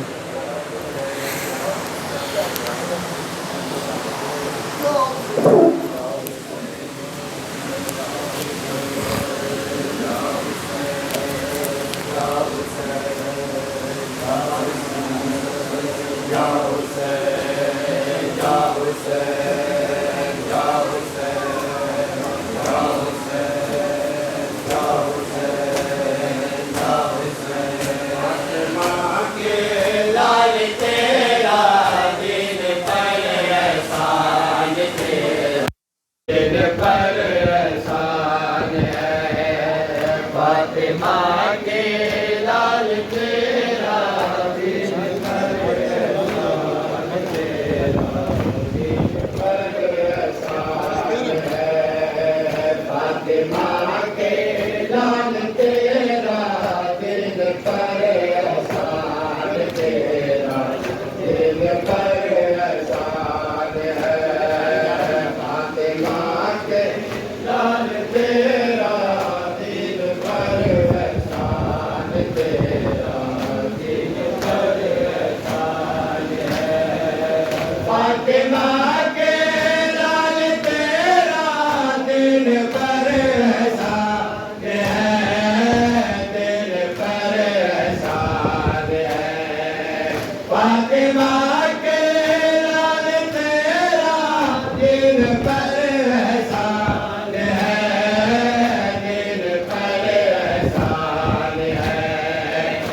پہ میں جوانوں کی طرح لڑتا رہا، اس طرح لڑتا رہا، اے حبیب میرے مزار